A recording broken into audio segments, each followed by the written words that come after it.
చదువుతాం. మన బైబిల్ తెరిచి మత్తయి సువార్త 7:24 చదువుతా ఉన్నాను. కాబట్టి ఈయన మాటలు విని వాటి చెప్పున చేయు ప్రతివాడును బండ మీద తన ఇల్లు కట్టుకొనిన బుద్ధిమంతుణ్ణి పోలియుండును. వాన కురిచెను, వరదలు వచ్చెను, గాలి విసిరి ఆ ఇంటి మీద కొట్టెను గాని దాని పునాది బండ మీద వేయబడిన గనుక అది పడలేదు. మరియు ఈయన మాటలు విని వాటి చెప్పున చేయని ప్రతివాడు ఇసుక మీద తన ఇల్లు కట్టుకొనిన బుద్ధిహీనుని పోలియుండెను. వాన కురిచెను, వరదలు వచ్చెను, గాలి విసిరి ఆ ఇంటి మీద కొట్టెను, అప్పుడది కూలబడిను, దాని పాటు గొప్పదని చెప్పెను. యేసు ఈ మాటలు చెప్పి ముగించినప్పుడు జనసమూహములు ఆయన బోధకు ఆశ్చర్యపడుచుండిరి. ఏలైనగా ఆయన వారి శాస్త్రులు కాక అధికారము గలవారి వలె వారికి బోధించెను. దేవుడి వాక్యం దీవించును గాక. అలాగే ప్రకటన గ్రంథం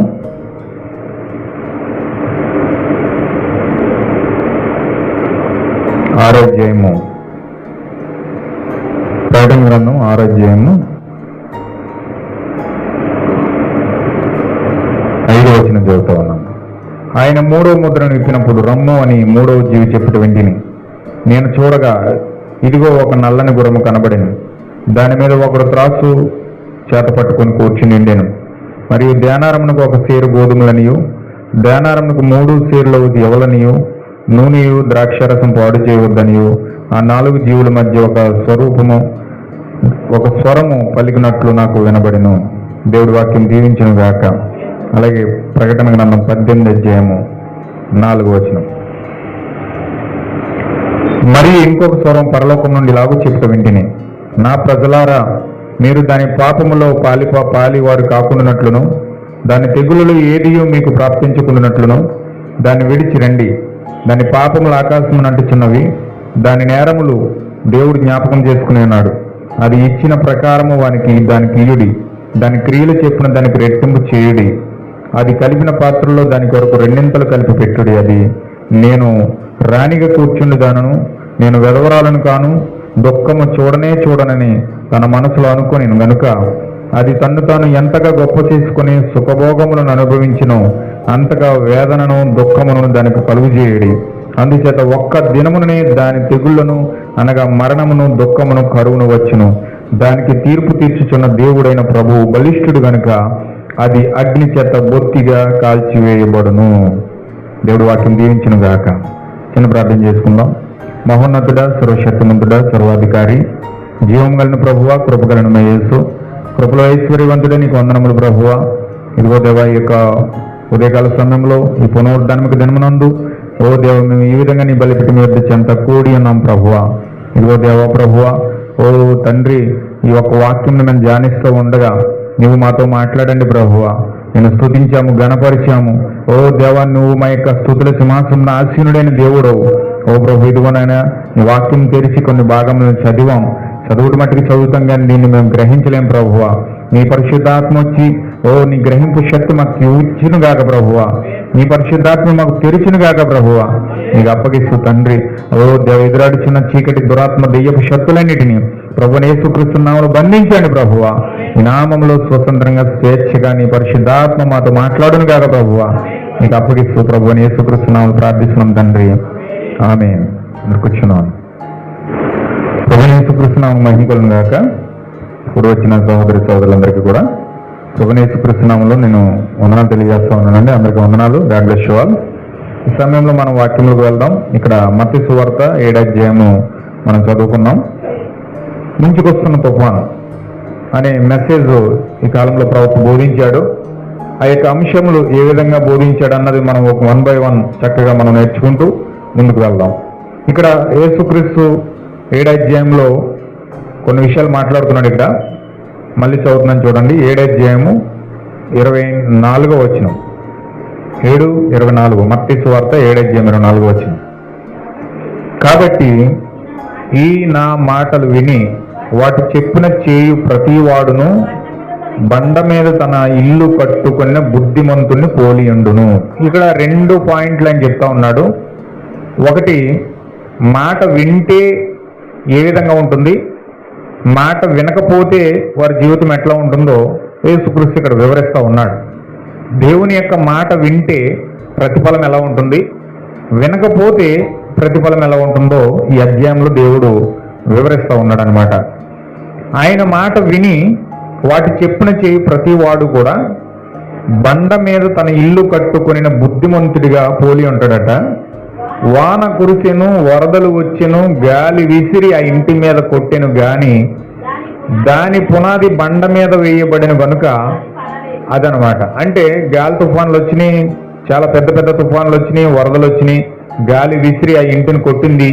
అయినా కానీ దాని పునాది బండ మీద ఉన్నది కాబట్టి దాని పిల్లర్స్ ఆ బండ మీద వేయబడినవి కనుక అది పడలేదు, ఎంత మాత్రం కూడా పడలేదు, చాలా స్ట్రాంగ్గా ఉండిపోయింది అది. అలాగే ఇంకొక మాట చెప్తున్నాడు యేసుక్రీస్తు, మరియు ఈయన మాటలు విని వాటి చెప్పున చేయని ప్రతివాడు కూడా ఇసుక మీద తన ఇల్లు కట్టుకొనిన బుద్ధిహీనుణ్ణి పోలియుండును. అంటే మాటను బట్టి చేసినోడేమో బుద్ధిమంతుడు, మాటను బట్టి చేయని వాడు బుద్ధిహీనుడు అంటున్నాడు. ఈ యొక్క బుద్ధిహీనుడి యొక్క జీవితం ఎట్లా ఉంటుందంటే, ఇక్కడ దేవుని యొక్క మాటను చెప్పిన వాడు చేయకుండా వాడు ఉంటే వాడు బుద్ధిహీనుడైపోతాడు. ఇసుక మీద ఇల్లు కట్టుకుని వాటిని జీవితంలా ఉంటుంది, ఇల్లు అనగా జీవితమై ఉన్నది. ఇప్పుడు అతని జీవితం వాక్యం మీద కట్టుకుంటే ఖచ్చితంగా వాక్య ప్రకారంగా అతను చేస్తే బుద్ధిమంతుడిగా ఉంటామన్నాడు. వాక్య ప్రకారంగా చేయకుండా ఉంటే ఇసుక మీద ఇల్లు కట్టినట్టుగా బుద్ధిహీనుడు పోలి ఉంటాడని దేవుడు చెప్తా ఉన్నాడు. వాన కురిసెను, వరదలు వచ్చెను, గాలి విసిరి ఆ ఇంటి మీద కొట్టెను, అప్పుడు అది కూలబడిను, దాని పాటు గొప్పదని చెప్పాను. ఇక్కడ ఏం చెప్తున్నాడు చూడండి. అంటే బండ మీద కట్టిన ఇల్లు మీద వానలు వచ్చినాయి, వరదలు వచ్చినాయి, తుఫాన్లు వచ్చినాయి, కానీ అది స్ట్రాంగ్గా ఉంది, చాలా గట్టిగా ఉంది, పిల్లర్స్ ఉన్నాయి, పునాది మీద కట్టబడింది కనుక, బండ మీద కట్టబడింది కనుక అది స్ట్రాంగ్గా నిలబడింది. అయితే ఇది ఇసుక మీద కట్టబడింది కనుక బుద్ధిహీనుని యొక్క ఇల్లు, బుద్ధిహీనుని యొక్క జీవితం ఇసుక వంటి దాని మీద కట్టబడింది కనుక అది వానలు వచ్చినప్పుడు, వరదలు వచ్చినప్పుడు, తుఫాన్లు వచ్చినప్పుడు వాటికి కరిగిపోయి ఆ ఇల్లు కూలిపోయింది. హల్లెలూయా, అది కూలిపోయింది. ఇక్కడ యేసు ఈ మాటలు చెప్పి ముగించినప్పుడు జన సమూహములు ఆయన బోధకు ఆశ్చర్యపడతా ఉన్నారు. ఎందుకంటే ఆయన శాస్త్రులా బోధించట్లేదు. ఆయన ఎలా బోధిస్తున్నాడంటే అధికారము కలిగిన వాని వలె బోధిస్తున్నాడు. ఏ శాస్త్రులు అంటే ఒక నేర్చుకుని వచ్చి ఒక బైబిల్ పండితుల్లాగా శాస్త్రాలు వర్లించి వాళ్ళు చెప్తున్నారు, కానీ యేసుక్రీస్తు ఆ విధంగా మాట్లాడట్లేదండి. ఆయన ఎలా మాట్లాడుతున్నాడు అంటే అధికారం కలిగిన వాని వల్ల మాట్లాడుతున్నాడు. అంటే నేను చెప్పడానికి నాకు అధికారం ఉన్నది, నేను దేవుని యొద్ద నుండి వచ్చాను, దేవుని యొక్క పరిశుద్ధాత్మ నాలో ఉన్నది, దేవుడు నాతో మాట్లాడుతున్నాడు, ఈ యొక్క సర్వ సంపదంతా కూడా నాది, నేను దీనిని విమోచించాలి, నేనే ఆ వ్యక్తిని రక్షించాలి, నేనే ఆ వ్యక్తిని విడిపించాలి అనే ఒక పట్టుదల కలిగి ఒక అధికారం కలిగిన వాని వల్లే మాట్లాడుతూ ఉన్నాడు. హల్లెలూయా, దేవుని నామమునకు మహిమ కలుగును గాక.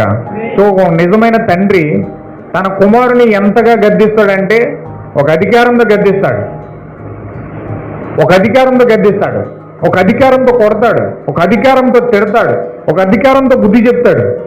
కానీ ఎదురింటి వాడినో పక్కింటి వాడినో అంత అధికారంతో చెప్పలేడు, అంత అధికారంతో చెలాయించలేడు, అంత అధికారంతో అతను మాటను బట్టి నడవమని చెప్పలేడు. ఎందుకంటే ఆ యొక్క తండ్రి కుమారులకు ఉన్న రిలేషన్షిప్ అటువంటిది. హల్లెలూయా, ఎందుకంటే అతను నా కుమారుడు, ఇతను నా కుమారుడు, నేను చెప్పిన మాట వినాలి, నేను చెప్పిన మాట ఖచ్చితంగా నెరవేర్చాలి, ఇతను అనుగుణంగా నడవాలి అని ఒక బాధ్యతాయుతంగా గద్దించి అతన్ని ట్రీట్ చేసే బాధ్యత తండ్రి కలిగి ఉన్నాడు. కాబట్టి అధికారముతో ఆ కుమారుని గద్దిస్తాడు. హల్లెలూయా. ఒకవేళ పక్కింటి వాళ్ళనో ఎదురింటి వాళ్ళనో ఆ విధంగా చేశాడు అనుకోండి, వాళ్ళ హృదయాలు నొచ్చుకుంటాయి, అక్కడ లోబడి అనేది ఉండదు, వాళ్ళ అక్కడ ఆ పరిస్థితులు అక్కడ కనపడవు. అయితే ఆ యొక్క సొంత తండ్రి మాత్రమే కుమారుని శిక్షించగలడు, గద్దించగలడు, లైన్లో పెట్టగలడు. హల్లెలూయా. ఇక్కడ దేవుడు కూడా ప్రభువుని యేసుక్రీస్తు కూడా అదే అధికారాన్ని ఉపయోగిస్తూ ఉన్నాడు. ఎందుకు పాపులను గద్దిస్తున్నాడంటే, పాపాన్ని గద్దిస్తున్నాడంటే ఎందుకు ఆ యొక్క అందులో నుంచి బయటికి రమ్మని పిలుస్తున్నాడంటే, ఆయన ఎందుకు అంత గట్టిగా స్ట్రాంగ్గా బండ మీద కట్టబడిన ఇల్లు ఇలా ఉంటుంది, ఇసుక మీద కట్టబడిన ఇల్లు ఇలా ఉంటుంది, ఇసుక మీద కట్టుకున్నవాడు బుద్ధిహీనుడు, బండ మీద కట్టుకున్నవాడు బుద్ధిమంతుడు అని ఎందుకు దేవుడు మాట్లాడుతున్నాడంటే, ఒక అధికారంతో మాట్లాడుతున్నాడు. అది హల్లెలూయా, దేవుని మహిమ కలుగును గాక. ఈ యొక్క లేఖనాన్ని తీసుకుని విలియం బ్రనహం ఈ కాలం యొక్క ప్రవక్త చక్కగా ఈ యొక్క మెసేజ్ బోధిస్తూ ఉన్నాడు. కొన్ని విషయాలు, కొన్ని అంశాలు మీరు గమనించండి. చక్కగా నేను వివరించడానికి నేను సిద్ధపడతా ఉన్నాను. ముంచుకొస్తున్న తుఫాను, హల్లెలూయా. ఆ తుఫాన్ ఏంటి, ఆ ముంచుకొస్తున్న తుఫాన్ ఏంటి అని చెప్పడానికి ఈ కాలం యొక్క ప్రవక్త ఈ యొక్క లేఖనాన్ని తీసుకుని ఆయన ముందుకు వెళ్తూ ఉన్నాడు. చూడండి, చదవబడిన ఆయన వాక్యమును ప్రభువే తన దీవెనను సమకూర్చును గాక. ముంచుకొస్తున్న తుఫాను అను అంశముపై కొద్ది క్షణములు నేను మాట్లాడగోరుచున్నాను. పరిశుద్ధాత్మకు మనము అప్పగించుకొనగలమని దేవుని నేను నమ్ముచున్నాను. ఎందుకనగా ఎవరికైనాను నేను ప్రసంగికుని కానని తెలియను. నా వెనుక ఇక్కడ బోధకులున్నారు. ఒక సేవకునిగా ఉండు విద్యను నేను ఎన్నడూ పొందలేదు. కానీ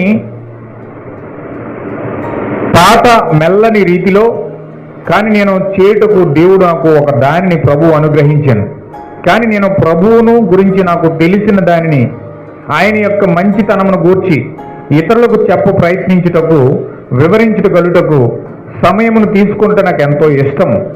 ఇప్పుడు ఈ రాత్రి ముంచుకొస్తున్న తుఫానుపై మాట్లాడుకోనన్నాము. నా హృదయంలో దేన్ని కలిగి ఉన్నానో దానిని వ్యక్తపరచుటలో, మాటల్లో విఫలమైనచో దానిని పరిశుద్ధాత్మ బయలుపరిచినట్లుగా ప్రార్థించుచున్నాను. ఆమేన్.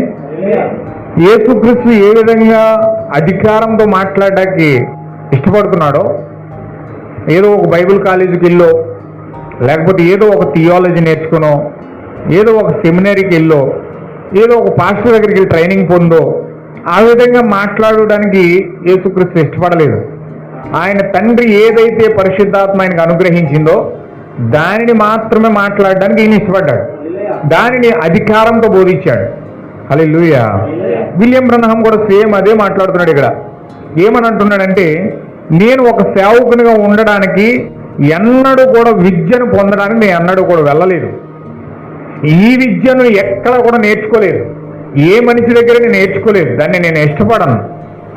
అయితే దేవుడు తన వధువుకి నేర్పించడానికి, తన వధువుకి ఇవ్వడానికి దేవుడు నాకు తెలిపిన వాక్యమును వివరించడానికి మాత్రమే నేను ఇష్టపడుతున్నాను అంటున్నాడు.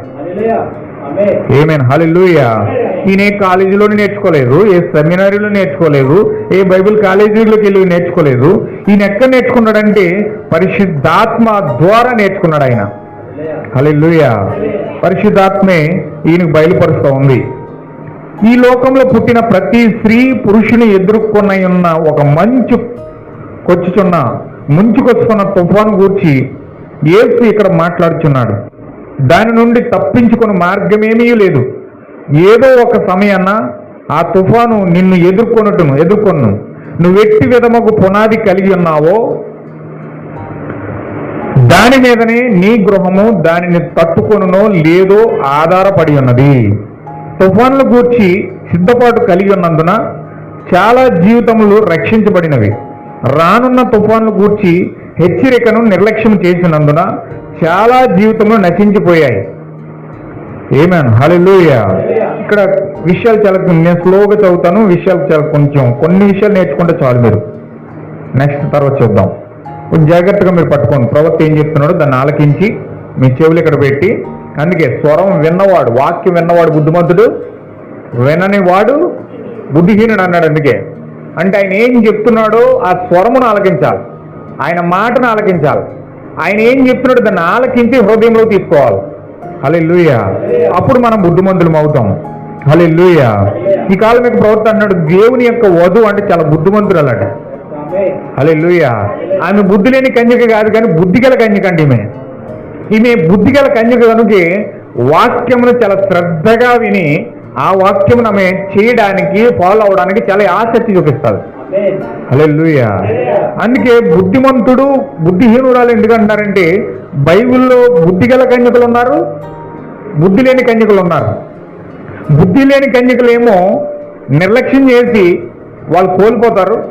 బుద్ధి గల కన్యకలేమో వారు ఆ శక్తిని బట్టి వాక్యాన్ని పొందుకుని వారి హృదయంలో పొందుకుంటారు. హల్లెలూయా. అందుకే దానికోసం ఇక్కడ యేసుక్రీస్తు మాట్లాడుతున్నాడు, దానికోసమే ఇక్కడ మాట్లాడుతున్నాడు.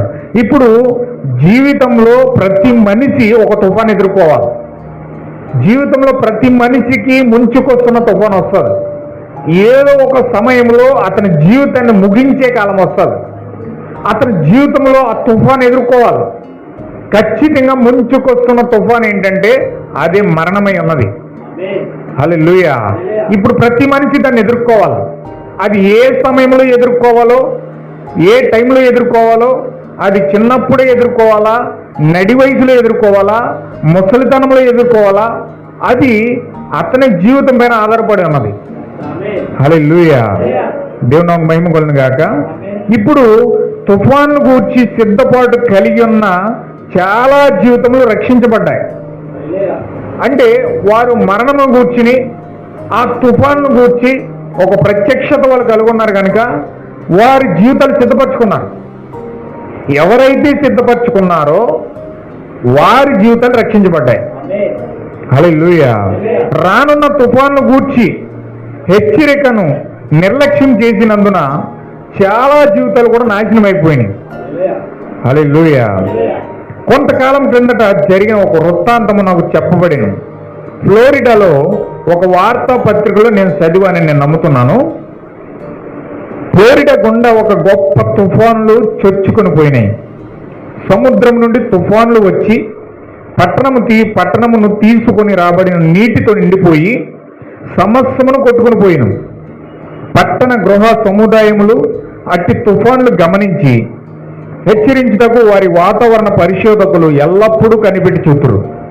ఏదో ఒక పద్ధతిలో మూల వస్తువుల ద్వారాను వాతావరణము గాలిలోని మార్పులను గమనించి ఏ మార్గమున ఆ వాతావరణము రానున్నదో, రాశిగా చేరి ఉన్నదో గమనించేదారు. అంటే ఈ తుఫానును తీసుకొని వచ్చును. ఎందుకనగా వారు దాని స్వభావం అధ్యయనం చేసి ప్రత్యేక సాధనములు మొదలగు వాని ద్వారా సైన్స్ వారికి ఇచ్చిన వాని బట్టి చెప్పగలుగుతున్నారు. అప్పుడు వారు ముందుగా హెచ్చరించడం ద్వారా ఏ దిశగా తుఫాను వచ్చుచున్నదో విని దాని వెనుక ఎంత బలంగా గాలి వీచుచున్నదో, తక్కిన తుఫానులు ఎటువైపు వచ్చునో ఆ గాలులు తుఫానును తేల్చివేయగలిగినంత సామర్థ్యమును కలిగి ఉన్నవో లేదో తెలుసుకొని హెచ్చరించెదరు. ఇప్పుడు వాతావరణ శాఖ ఉంది. వాతావరణ శాఖ ఏం చేస్తుందంటే సముద్రంలో ఎక్కడో ఒకడ వాయుగుండం పడుతుంది. వాయుగుండం అంటే ఒక భయంకరమైన గాలి వీచినప్పుడు ఈ యొక్క కెరటాలన్నీ ఏకమై ఒక సుడిగుండం కింద ఏర్పడతాయి. ఆ సుడిగుండం కింద గాలి యొక్క ప్రవాహానికి అదొక సుడిగుండం కింద ఏర్పడుతుంది.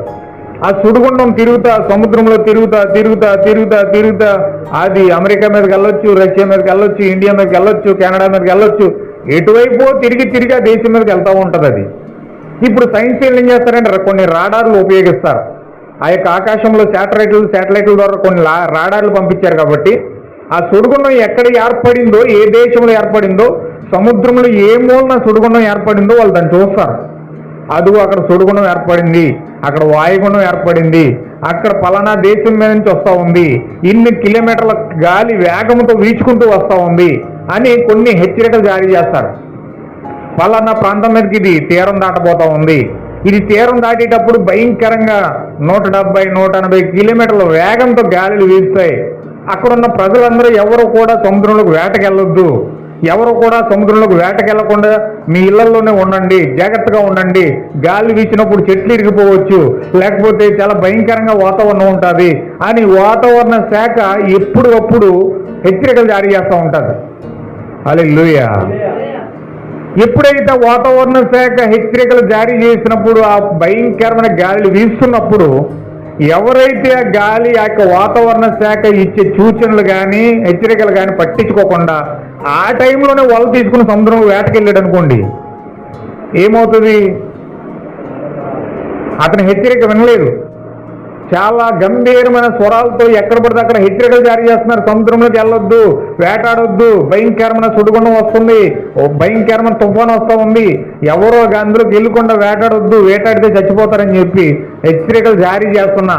వాళ్ళ హెచ్చరికలన్నీ వాళ్ళ పెడచెవిని పెట్టి ఇతను సముద్రంలోకి వలటిని వెళ్ళాడు అనుకోండి, ఏమవుతుంది? ఒక పెద్ద కెరటం వస్తుందో లాక్కెళ్ళిపోతుంది. హల్లెలూయా. ఇప్పుడు అదే దేవుడు ప్రవక్త జీవితానికి అప్లై చేస్తూ ఉన్నాడు.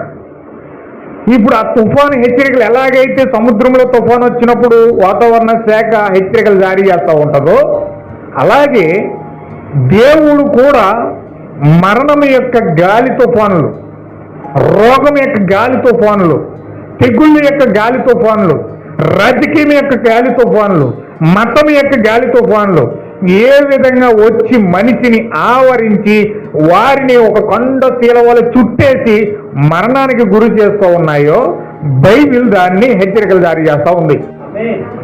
హల్లెలూయా. ఎవరైతే ఆ స్వరమును ఆలకించి వారి జీవితాలు సరి చేసుకుని వాళ్ళ జీవితాలు చక్కబెట్టుకుని వాళ్ళు ఎప్పుడైతే సిద్ధంగా ఉంటారో వారికి దేవుడు వారి ఆత్మలు రక్షిస్తాడు. హల్లెలూయా.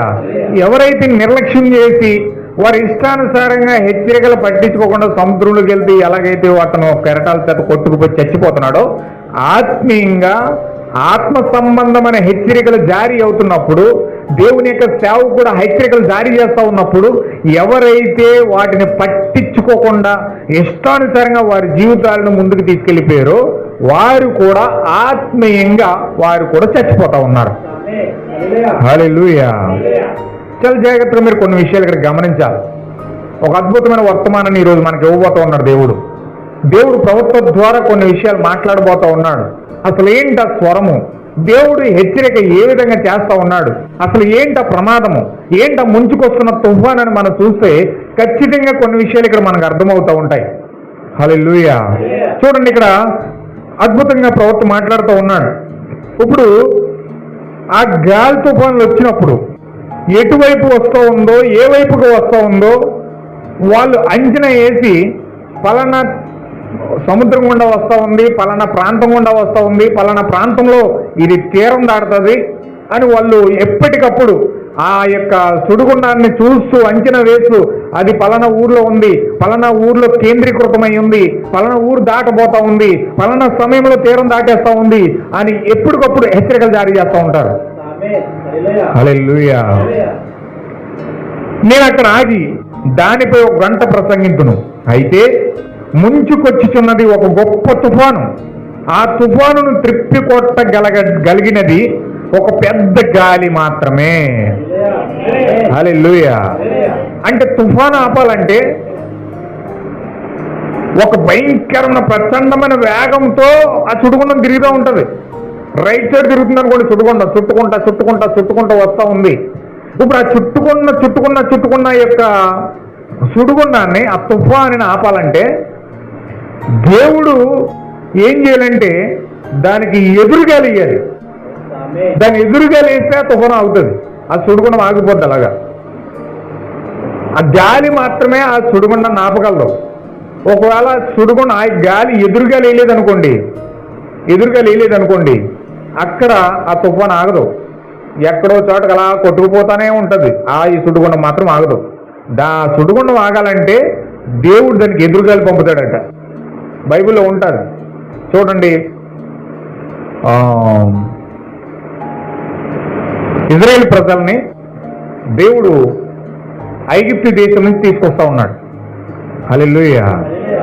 ఐగుప్తు దేశం నుంచి విడిపించుకొని తీసుకొస్తా ఉన్నాడు. తీసుకొస్తున్నవాడు ఎర్ర సముద్రం అడ్డొచ్చింది. వాళ్ళకి ఎర్ర సముద్రం ఎప్పుడైతే అడ్డొచ్చిందో దేవుడు అంటండి వాళ్ళందరూ కూడా కంగారైపోతున్నారు. మోషేను రకరకాలుగా నిందలు వేస్తూ ఉన్నారు. ఎందుకు ఇక్కడ మమ్మల్ని తీసుకొచ్చావు, మమ్మల్ని అక్కడే చంపేయచ్చు కదా, ఇక్కడ చంపడానికి తీసుకొచ్చావు అని చెప్పి కొంతమంది అతన్ని నిందలేస్తూ ఉన్నారు. కొంతమంది మోషేను ప్రార్థిస్తున్నారు. యెహోషువ కాలేబులు మాత్రం మోషే చేతులు పైకెత్తేశారు. మోషే చేతులు ఎప్పుడైతే పైకెత్తారో మోషే కర్ర ఎప్పుడైతే ఎత్తన్నాడంట, ఎప్పుడైతే కర్ర ఎత్తడం మొదలు పెట్టాడో తూర్పు దిక్కు నుంచి వచ్చిన గాలి ఎప్పుడైతే ఒక భయంకరమైన ప్రచండమైన వేగంతో ఆ తూర్పు దిక్కు నుంచి ఒక వెలుగు ఆ యొక్క గాలి వచ్చిందో వెంటనే ఆ యొక్క సముద్రం 2 పాయలు కింద మారిపోయిందండి. హల్లెలూయా. అంటే నీరుని పక్కకెంటేసింది ఏంటిది? గాలి. ఆ యొక్క తూర్పు దిక్కు నుంచి వస్తున్న గాలి ఏం చేసిందంటే ఆ నీరుని పాయలు చేసుకుంటూ వెళ్ళిపోయింది. ఆ గాలి ఎప్పుడైతే వచ్చిందో వెంటనే అది పాయలు అయిపోయింది, 2 పాయల కింద మారిపోయి అలాగే గోళ్ళ కట్టినట్టుగా మారిపోయింది. గోళ్ళపై అందులోని వెళ్ళిపోయారు. వెళ్ళిపోయిన తర్వాత ఐగుప్తు సైన్యం అంతా సరిగ్గా ఆ యొక్క నడి మధ్యలోకి వచ్చారు. సముద్రం యొక్క నడి మధ్యలో ఉన్నారు ఐగుప్తు సైన్యం అంతా. అప్పుడు మోషే అవతలకి వెళ్ళిపోయి మరల కర్ర పైకెత్తాడు. ఎప్పుడైతే కర్ర పైకెత్తాడో ఇప్పుడు తూర్పు దిక్కు నుంచి వచ్చిన గాలి వస్తే 2 పాయలు అయ్యింది. ఇప్పుడు కర్ర ఎప్పుడైతే పైకెత్తాడో మళ్ళీ పడమట దిక్కు నుంచి అదే భయంకరమైన గాలి వీచుకుంటూ వచ్చిందంట.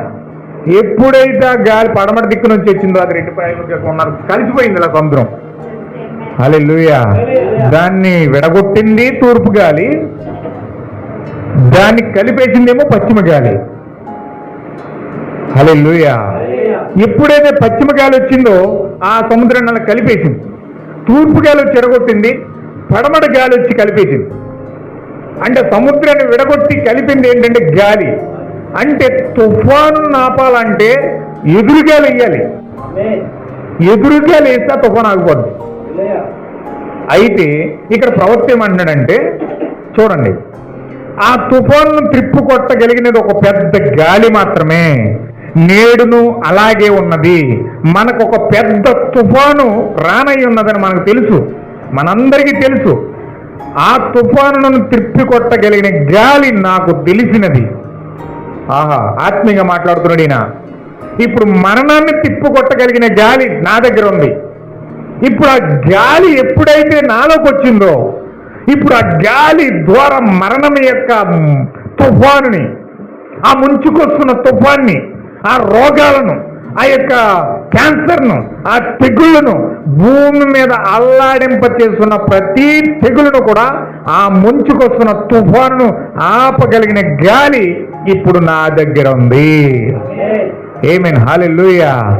ఏంట గాలి అంటే ఆయన చెప్తున్నాడు, ఆ పెంతుకొస్తు దినమున వీచిన బలమైన గాలి. హల్లెలూయా. దేవుని మహిమ కలుగును గాక. ఏంట పెంతుకొస్తు ఏమొచ్చింది? ఓకే, ఒకసారి అపోస్తుల కార్యాలు చదువుదాం. అపోస్తుల కార్యాలు 2వ అధ్యాయము 1వ అధ్యాయం చదువు. 2వ అధ్యాయం స్టార్టింగ్ నుంచి. అపోస్తుల కార్యాలు 2వ అధ్యాయం స్టార్టింగ్ నుంచి. పెంతుకొస్తు పండగ దినం వచ్చినప్పుడు అందరూ ఒక చోట కూడి ఉండిరి. అప్పుడు వేగముగా వీచు బలమైన గాలి వంటి ఒక ధ్వని అదనమాట. ఇప్పుడు అక్కడ ఏమొచ్చిందంటే బలమైన గాలి వచ్చింది. పెంతుకొస్తు గాలి అది. దేవుడు ఎప్పుడైతే పెంతుకొస్తు గాలి ఆ యొక్క పరిశుద్ధాత్మ బాప్తిజాన్ని అక్కడ పంపిస్తా ఉన్నాడో ఆ యొక్క పరిశుద్ధాత్మ బాప్తిజమే మరణాన్ని, తెగుళ్లను, రోగాలను సమస్తాన్ని తిప్పికొట్టగలిగిన గాలి పెంతుకొస్తు గాలి అయి ఉన్నది. హల్లెలూయా. ఇప్పుడు పెంతుకొస్తు గాలి దగ్గరికి మనం వెళ్ళాలి. కమ్యూనిజానికి వ్యతిరేకముగా మాట్లాడు జనులు ఈ పట్టణంలో సహితం ఉన్నారని నాకు చెప్పిరి. తప్పక అలాగూ చెయ్యాలి. కానీ కేవలం దానికి వ్యతిరేకంగా మాట్లాడుతే చాలదు. కానీ దానిని త్రిప్పు కొట్టగలిగినది మనము కనుగొనవలెను. ఆ గొప్ప తుఫానును త్రిప్పు కొట్టగలిగినది ఒకటే ఉన్నది. అదేదనగా దానిని పడగొట్టి దాని గమనమును మార్చగలిగిన మరో ఎక్కువ శక్తి గల శక్తివంతమగు తుఫాను. హల్లెలూయా. ప్రవక్త అన్నాడు చూడండి, ఒక తుఫానును ఎదుర్కొట్టాలంటే నువ్వు కూడా మరో భయంకరమైన తుఫానుగా మారిపోవాలట. ఒక తుఫాను ఎదుర్కోవాలంటే నువ్వు అంతకంటే ప్రచండమైన తుఫానుగా మారాలి. ఒక సుడిగుండం వస్తుందంటే దానికి ఎదురు వెళ్ళి ఆ యొక్క తూర్పు గాలి విసురుతుంటే పడమట గాలి వచ్చి ఎప్పుడైతే తుఫాను అలా కలిపేసిందో అలాగే మన జీవితాల్లో కూడా ఒక ప్రమాదకరమైన అంచులో ముంచుకొస్తున్న తుఫాను రూపంలో ఏ రూపంలో వస్తుందో మనకు తెలియదు. అది వ్యాధి రూపంలో రావచ్చు, అది కరోనా రూపంలో రావచ్చు, అది షుగర్ రూపంలో రావచ్చు, అది మలేరియా రూపంలో రావచ్చు, అది డెంగ్యూ రూపంలో రావచ్చు, లేకపోతే అది శోధన మరణము ఏ రూపంలోనైనా రావచ్చు. ఆ తుఫాను మన మీదకి వస్తుంది, ఖచ్చితంగా తుఫాను మన మీదకి వస్తుంది. ఏ మనిషి దానికి అతీతుడు కాదు. నా మీదకి ఏ తుఫాను రాదు, నేను చాలా బలవంతుణ్ణి, నేను చాలా ధైర్యవంతుణ్ణి అని చెప్పుకోవడానికి ఏ మనిషి కూడా చాలదు. హల్లెలూయా. ప్రతి మనిషి మీదకి తుఫాను వస్తుంది. అయితే ఆ తుఫాను ఎదుర్కోవాలంటే నీవు అంతకంటే భయంకరమైన ప్రచండమైన తుఫానుగా మారిపోవాలి. ఒకవేళ నువ్వు మారితేనే ఆ వచ్చే తుఫాన్ని ఎదుర్కోగలవు. ఒకవేళ మారకుండా సాదా సీదాగా ఉండిపోయావంటే ఆ తుఫాను వచ్చినప్పుడు దానికి బలైపోతావు. హల్లెలూయా. చూడండి, ఇక్కడ ప్రవక్త చాలా స్పష్టంగా మాట్లాడుతుంది ఈ మాటలన్నీ కూడా. ఈ ఫ్లోరిడాలోనున్న వాతావరణ పరిశోధకులు తమ ప్రవచనములో చాలా ఖచ్చితంగా ఉన్నారు. జనులను హెచ్చరించుటకును ఆ పని కొరకే వారు ప్రత్యేకించబడ్డారు. హల్లెలూయా. అంటే భౌతికమైన దాన్ని తీసుకుని ఆత్మ సంబంధంగా ముడిపెడుతున్నాడు ఆయన ఎప్పుడు అలా మాట్లాడతాడు. ప్రవక్త చాలా తెలివిగా అద్భుతంగా దేవుని యొక్క జ్ఞానాన్ని ఉపయోగిస్తూ వాక్యాన్ని వివరిస్తాడండి ఆయన. ఒక భౌతిక సంబంధమైన తీసుకుని ఆత్మ సంబంధమైన దాన్ని చూపిస్తాడు ఆయన. హల్లెలూయా. ఇప్పుడు ఈ ఫ్లోరిడాలో ఉన్న వాతావరణ పరిశోధకులు తన ప్రవచనంలో చాలా ఖచ్చితంగా ఉన్నారు. జనులను హెచ్చరించుటకు ఆ పని కొరకే వారు హెచ్చరించబడ్డారు. వాతావరణ శాఖ ఎలాగైతే ఆ శాఖలో పనిచేసి వాళ్ళు చక్కగా సుడిగుండాలను గమనిస్తూ, ఆ తుఫాన్ని గమనిస్తూ, ఆ యొక్క ప్రమాదాలను గమనిస్తూ, ఆ తీరం ఎక్కడుందో, ఆ యొక్క సుడిగుండం ఎక్కడుందో, ఎక్కడ తీరం దాటబోతుందో, ఇవన్నీ కూడా ప్రజలకు హెచ్చరిస్తూ ఉంటారు. ఎలాగైతే వాతావరణ శాఖ పనిచేస్తుందో అలాగే ఈ దేవుడు కూడా దేవుని ప్రజలను హెచ్చరించడానికి దేవుని సేవకులనే పరిశోధకులు కలిగి ఉన్నాడు ఆయన. హల్లెలూయా. వాతావరణ శాఖను చెప్పడానికి ఆ యొక్క పరిశోధకులు ఉంటే, బైబిల్ పరిశోధన చేసి ప్రమాదాలను గుర్తించి ప్రమాదాలను తట్టుకునే కార్యాలను కూడా హెచ్చరించడానికి దేవుని సేవకులను దేవుడు పెట్టాడు. హల్లెలూయా. వాళ్ళు ప్రకృతి పరంగా వాతావరణ శాఖను హెచ్చరిస్తే, ప్రజలను హెచ్చరిస్తే, ఆత్మీయంగా బైబిల్ పట్టుకుని పాస్టర్లు హెచ్చరిస్తారు. హల్లెలూయా. పాస్టర్లను ఎందుకు పెట్టాడు దేవుడు అంటే ప్రమాదాలను గుర్తించి ముందుగానే తెలియజేయడానికి, ప్రమాదాలను గుర్తించి రాబోయే ప్రమాదాలను క్రైస్తవులకు తెలియజేయడానికి దేవుడి సేవకులు పెట్టాడు.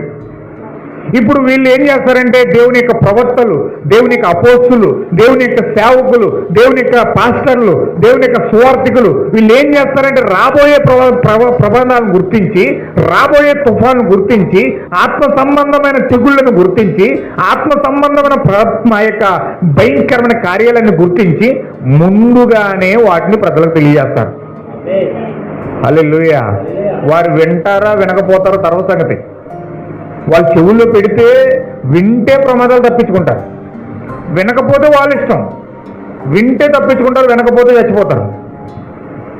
వాతావరణ శాఖ ప్రతి ఇంటికి వచ్చి అమ్మ మీరు విన్నారా, లేదా మీరు తప్పించుకున్నారా, లేదా ప్రళయం వస్తుంది, ఫలానా తుఫాన్ వస్తుందని ఇంటింటికి వెళ్ళి చెప్పరాళ్ళు.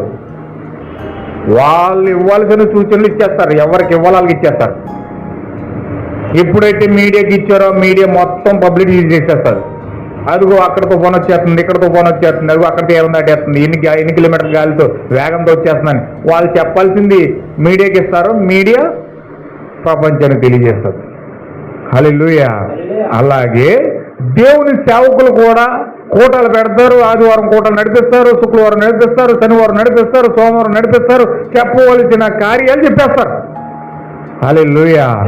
విన్నారా వినకపోతారా, సిద్ధపడతారా సిద్ధపడకపోరా అన్న సంగతి ప్రజల విజ్ఞతకు దేవుడు వదిలేస్తాడు. హల్లెలూయా. దేవుని యొక్క పద్ధతి చెప్పడం వరకు డ్యూటీ. అవ్వా ఇదిగో మంచి చెడు తెలివితేటనిచ్చే వృక్షఫలాన్ని ఇక్కడ పెట్టాను, జీవవృక్ష ఫలాన్ని ఇక్కడ పెట్టాను.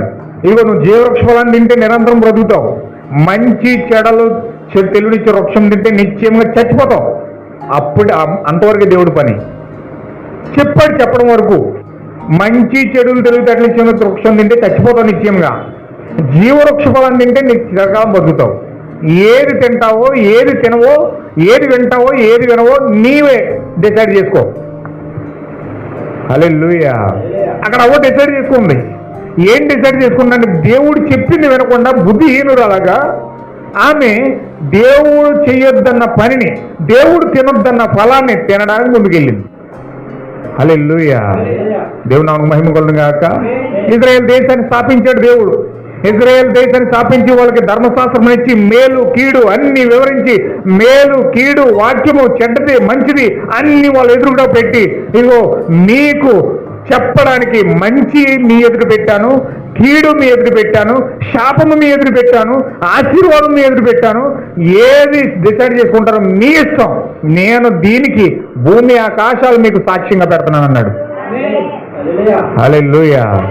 ఇజ్రాయెల్ దేశానికి మేలు ఇచ్చాడు, కీడు ఇచ్చాడు, మంచి ఇచ్చాడు, చెడు ఇచ్చాడు. నేను ఇది మంచి చెడు మీకు ఇచ్చినందుకు భూమి ఆకాశాలే నాకు సాక్ష్యాలు, మీరే డిసైడ్ చేసుకోండి. సేమ్ అవ్వ చేసినట్లుగానే ఇజ్రాయెల్ దేశం చేసింది. అవ్వ చెయ్యొద్దన్న పని ఎలాగైతే చేసిందో ఇజ్రాయెల్ దేశం కూడా చెయ్యొద్దన్న పని చేసి శాపగ్రస్తం అయిపోయింది. హల్లెలూయా. అవ్వ ఎలాగైతే ఏదైనా తోటలో నుంచి బయటకు నెట్టివేయబడిందో ఇజ్రాయెల్ దేశం కూడా ఆ దేశం విడిచి టైటస్ 70వ శతాబ్దంలో మొత్తం ప్రపంచ దేశాలు తరిమేశాడు. హల్లెలూయా. అవ్వను తరిమేసినట్టుగానే ఇజ్రాయెల్ దేశాన్ని కూడా తరిమేశాడు, ప్రపంచ దేశాలు తరిమేశాడు. చల్లా చెదరైపోరాలు. ఎందుకంటే దేవుడు చెప్పింది ఒకటి, మంచి చెడు ఇచ్చాడు, వివేచన జ్ఞానం ఇచ్చాడు. ఇది చేస్తే మీరు బతుకుతారు, ఇది చేయకపోతే మీరు చచ్చిపోతారు. ఆయన హెచ్చరిక జారీ చేశాడంటే వినటం వినకపోవడం అన్నది ప్రజల సంగతి. వింటే బాగుపడతారు, వినకపోతే నాశనం అయిపోతారు, అది వాళ్ళ ఇష్టం. కానీ దేవుడు చెప్పాల్సింది మాత్రం చెప్పి దాన్ని వదిలిపెడతాడు. ఒకవేళ వింటే నీకు ఆశీర్వాదం, వినకపోతే తీర్పులు వచ్చి పడతాయి. హల్లెలూయా. అవ్వ చెప్పింది చెప్పినట్టుగా చేయలేదు, వినలేదు, తీర్పులు వచ్చి పడ్డాయి. ఏదైనా తోట నుంచి బయటికి గిట్టించాడు. ఇజ్రాయెల్ దేశం చెప్పి వాక్యాన్ని ఇచ్చాడు, ధర్మశాస్త్రం ఇచ్చాడు, వింటే బాగుపడతారు, వినలేదు, బయటికి గెంటి పడేశాడు. హల్లెలూయా. ఈరోజు దేవుడు మనకు కూడా వాక్యం ఇస్తాడు. మీరు వినండి అమ్మా, మీరు అది చేయండి అమ్మా, ఇది చేయండి అమ్మా అని ఏం బతిమాలు కూడా ఆయన వాక్యం ఇచ్చాడు, బైబిల్ ఇచ్చాడు. ఈ నా మాటలు విని వాటి చెప్పున చేయవాడు బండ మీద కట్టబడిన ఇల్లులా ఉంటాడు. ఒకవేళ చేయకపోతే ఇసుక మీద కట్టబడిన ఇల్లులా ఉంటాడు. వింటే ఒకలాగా ఉంటాడు, వినకపోతే ఒకలాగా ఉంటాడు. వింటే ఆశీర్వదించబడతాడు, వినకపోతే శపించబడతాడు. ప్రజలు డిసైడ్ చేసుకోవాలని. అందుకే అంత స్వేచ్ఛ దేవుడు ఇచ్చాడు ప్రపంచానికి. ఎందుకంత భయంకరంగా మత గందరగోళాలు, ఎందుకంత పాపం ఆకాశాన్ని అంటేస్తుందంటే దేవుడు ఇచ్చిన స్వేచ్ఛ అది. దేవుడు మనిషికి స్వేచ్ఛ ఇచ్చాడు. వింటే బాగుపడతావు, వినకపోతే చెడిపోతావు, నీ ఇష్టం, నీ ఇష్టం, ఏం చేసుకుంటా చేసుకో. దేవుడు స్వేచ్ఛ ఇచ్చేసాడు మనిషికి. ఆ స్వేచ్ఛ జీవితం ఏమైందంటే మొత్తం పాపం ఆకాశాన్ని అంటేసింది. హల్లెలూయా. దేవుడు నాకు మహిమ కలుగును గాక. చూడండి, ఇక్కడ ప్రవక్త మాట్లాడే మాటలు ఎంత అద్భుతంగా మాట్లాడుతూ ఉన్నాడో ఇది చాలా జాగ్రత్తగా మీరు గమనించాలి. ఈ ఫ్లోరిడాలో వాతావరణ శాఖ పరిశోధకులు తమ ప్రవచనములో చాలా ఖచ్చితంగా ఉన్నారు. ఎందుకంటే వాళ్ళు చూశారు, వాళ్ళ కెమెరాలో చూస్తున్నారు, వాళ్ళ శాటిలైట్లో చూస్తున్నారు, వారి యొక్క ఆ యొక్క రాడార్లో చూస్తూ ఉన్నారు. ఎక్కడ వాతావరణంలో మార్పులు వస్తూ ఉన్నాయో, ఏ మూలన సుడిగుండాలు వస్తూ ఉన్నాయో, ఏ మూలన తుఫాను చెలరేగిపోతా ఉందో వాళ్ళు స్పష్టంగా కెమెరాలలో దాని మీద ఆంచి మరీ చూస్తున్నారు. ఇది ఏ విధంగా తిరుగుతుంది, దీనికి ఏమో మంతా తుఫాన్ అని పేరు పెడుతున్నారు, ఎందుకంటే అది ముంచేస్తుంది కాబట్టి. దీనికి ఏమో దిక్కా తుఫాన్ అని పెడుతున్నారు, ఇదేమో హుద్రూత్ అని పెడుతున్నారు. అంటే వాళ్ళు ఆ యొక్క జాగ్రత్తగా దాన్ని పరిశీలించి అదేంటో చెప్తున్నారు. హల్లెలూయా. పాస్టర్లు కూడా నీ ఆత్మను జాగ్రత్తగా పరిశీలించి నీలో ఏ దెయ్యం యొక్క ఆత్మ పనిచేస్తుందో చాలా జాగ్రత్తగా చెప్తారు. హల్లెలూయా. నీలో ఏ దెయ్యం పనిచేస్తుందో, వ్యభిచార ఆత్మ పనిచేస్తుందా, దొంగతనం ఆత్మ పనిచేస్తుందా, లేకపోతే అబద్ధములాడే ఆత్మ పనిచేస్తుందా, లేకపోతే కోపంతో కూడిన ఆత్మ పనిచేస్తుందా, లేకపోతే ఏది లాలన చేయ ఆత్మతో మీరు ప్రేరేపించబడతా ఉన్నారా? జాగ్రత్త జాగ్రత్తగా చూసి ఆ ఆత్మకు పేరు పెట్టి ఆ దెయ్యానికి పేరు పెట్టి బయటికి రమ్మని పిలుస్తారు. హల్లెలూయా. ఒకరోజు అండి శిష్యులండి యేసుక్రీస్తు దగ్గరికి శిష్యుల దగ్గరికి తీసుకొచ్చారు కొంతమంది పిల్లల్ని. ఒకరిని తీసుకొచ్చారు. ఆడు ఏం చేస్తున్నాడు, అత్తమ్మవాడు నీళ్ళు కనపడితే నీటిలో దూకేస్తున్నాడు, అగ్ని కనపడితే అగ్నిలో దూకేస్తున్నాడు. వాడు కాడి కోసేసుకుంటున్నాడు. వాడు కూడా రకరకాలుగా నోటంట నొగర పడిపోతుంది, సొంగ చేసుకుంటున్నాడు. చాలా భయంకరంగా ఉన్నాడు. మొత్తం వాడు కూడా బట్టలు చింపేసుకుంటున్నాడు. చాలా భయంకరంగా ఉంది వాడి పరిస్థితి, చాలా భయంకరంగా ఉంది. వీళ్ళు ఏం చేశారంటే, ఆ యొక్క వ్యక్తులు ఏం చేశారంటే, యేసుక్రీస్తు స్వస్థతలు పడుతున్నాడంట, ఆయన దగ్గరికి వెళ్దామని చెప్పి వెళ్ళారు. ఆ టైంలో యేసుక్రీస్తు వాళ్ళకి అందుబాటులో లేడు. ఆయన ఒలివ కొండ మీదకి వెళ్ళి ప్రార్థన చేసుకుంటున్నాడు నైట్ టైం. ఎవరికి అందుబాటులో ఉన్న శిష్యులు అందుబాటులో ఉన్నారు. అప్పుడు శిష్యులు అందుబాటులో ఉంటే అందరూ కూడా ఆ ఎత్తుని శిష్యుల దగ్గర తీసుకొచ్చారు. వీళ్ళు యేసుక్రీస్తునామమున దెయ్యమా పో, యేసుక్రీస్తునామమున దెయ్యమా పో అంటున్నారు, కానీ పొద్దున సాయంత్రం దాకా ఏమి వెళ్తలేదు. హల్లెలూయా. ఎందుకంటే తుఫాను గుర్తించే రాడార్ వీళ్ళ దగ్గర లేదు. ఆ తుఫాను గుర్తించే రాడార్ వీళ్ళ దగ్గర లేదు. ఆ తుఫాను గుర్తించాలంటే రాడార్ ఉండాలి, శాటిలైట్ ఉండాలి. శాటిలైట్ లేకుండా తుఫాను ఎక్కడుందో మనకు తెలియదు, ఏ మూల నుంచి వస్తుందో తెలియదు. వాళ్ళకి ఆ శాటిలైట్ లేదు. హల్లెలూయా. తుఫాను గుర్తించే శాటిలైట్ ఏంటంటే ఒక రైతుడు పరిశుద్ధాత్మ ఉన్నది. పరిశుద్ధాత్మ లేకపోతే దెయ్యం ఏంటో తెలియదు. ఆ దెయ్యం ఏ విధంగా పనిచేస్తుందో తెలియదు. ఆ దెయ్యం ఏ విధంగా అతన్ని కుంగదీస్తుందో తెలియదు. ఆ దెయ్యం ఏ విధంగా అతను నాశనం చేస్తుందో తెలియదు. ఒక క్రైస్తవుడికి ఉన్న శాటిలైట్ ఏంటంటే పరిశుద్ధాత్మ ఉన్నది. హల్లెలూయా. ఇప్పుడు ఈ యొక్క శిష్యుల దగ్గర శాటిలైట్ లేదు. ఆ యేసుక్రీస్తు దగ్గర వచ్చి తెల్లారి ప్రార్థన అయిపోయిన తర్వాత మళ్ళీ యేసుక్రీస్తు శిష్యుల దగ్గరకు వచ్చాడు. ఆ శిష్యులందరూ చాలా గొప్ప పోరాటం చేస్తున్నారు, మధ్యలో ఎట్టుకుని అదేం వెళ్తలేదు. అప్పుడు వీళ్ళందరూ కంగారయ్యి యేసుక్రీస్తు వస్తుంటే ఎదురు తీసుకెళ్ళిపోయారు. ఇదిగో ప్రభువా, నీ శిష్యుల దగ్గర తీసుకొచ్చాము, నీ దగ్గర ఉన్న అభిషేకం నీ శిష్యుల దగ్గర ఉందనుకున్నాము, నీ శిష్యుల దగ్గర తీసుకొచ్చి వాళ్ళు ఎంత పోరాటం చేసినా వెళ్తలేదు, వాళ్ళు రాత్రి నుంచి కష్టపడుతున్నారు, ఏమీ అవ్వట్లేదు అని చెప్పి వాళ్ళు తీసుకొచ్చారు. అప్పుడు యేసుక్రీస్తు ఏమన్నాడు తెలుసండి, దాని వైపు చూసి, ఆ వ్యక్తి వైపు చూసి ఏమన్నాడు తెలుసండి, అతన్ని అల్లాడింప చేస్తున్న మూర్ఛ దెయ్యమా బయటికి రా అన్నాడు. హల్లెలూయా. మూర్ఛ దెయ్యమా అన్నాడు. మూర్ఛ దెయ్యం అంటే, మూర్ఛ వ్యాధి అంటే ఏంటండి, ఫిట్స్ అంటారు కదా, ఫిట్స్ అంటారు. అది మూర్ఛ వ్యాధి అనమాట. అప్పటి వరకు మూర్ఛ వ్యాధి అన్న సంగతి ఎలా కూడా తెలియదు. ఎందుకంటే రాడార్ లేదు. రాడార్ ఉంటే గుర్తిస్తారు అది మూర్ఛ వ్యాధి అని, మూర్ఛ దెయ్యము అతనిలో ఉందని. ఇప్పుడు మూర్ఛ దెయ్యమా బయటికి రా అన్నాడు. అంతే ఆ వ్యక్తిని విలవిలవిలవిల ఆడించి ఆ దెయ్యం బయటకు వచ్చేది, అలాగే వెళ్ళిపోయింది గబ్బిలాగా. గబ్బిలాగా ఎప్పుడైతే బయటకు వెళ్ళిపోయిందో ఈ వ్యక్తి అన్నట్టు కూడా అప్పుడు యేసుక్రీస్తు ప్రార్థన చేసి పైకి లేపాడు, వాళ్ళకి అప్పచెప్పాడు.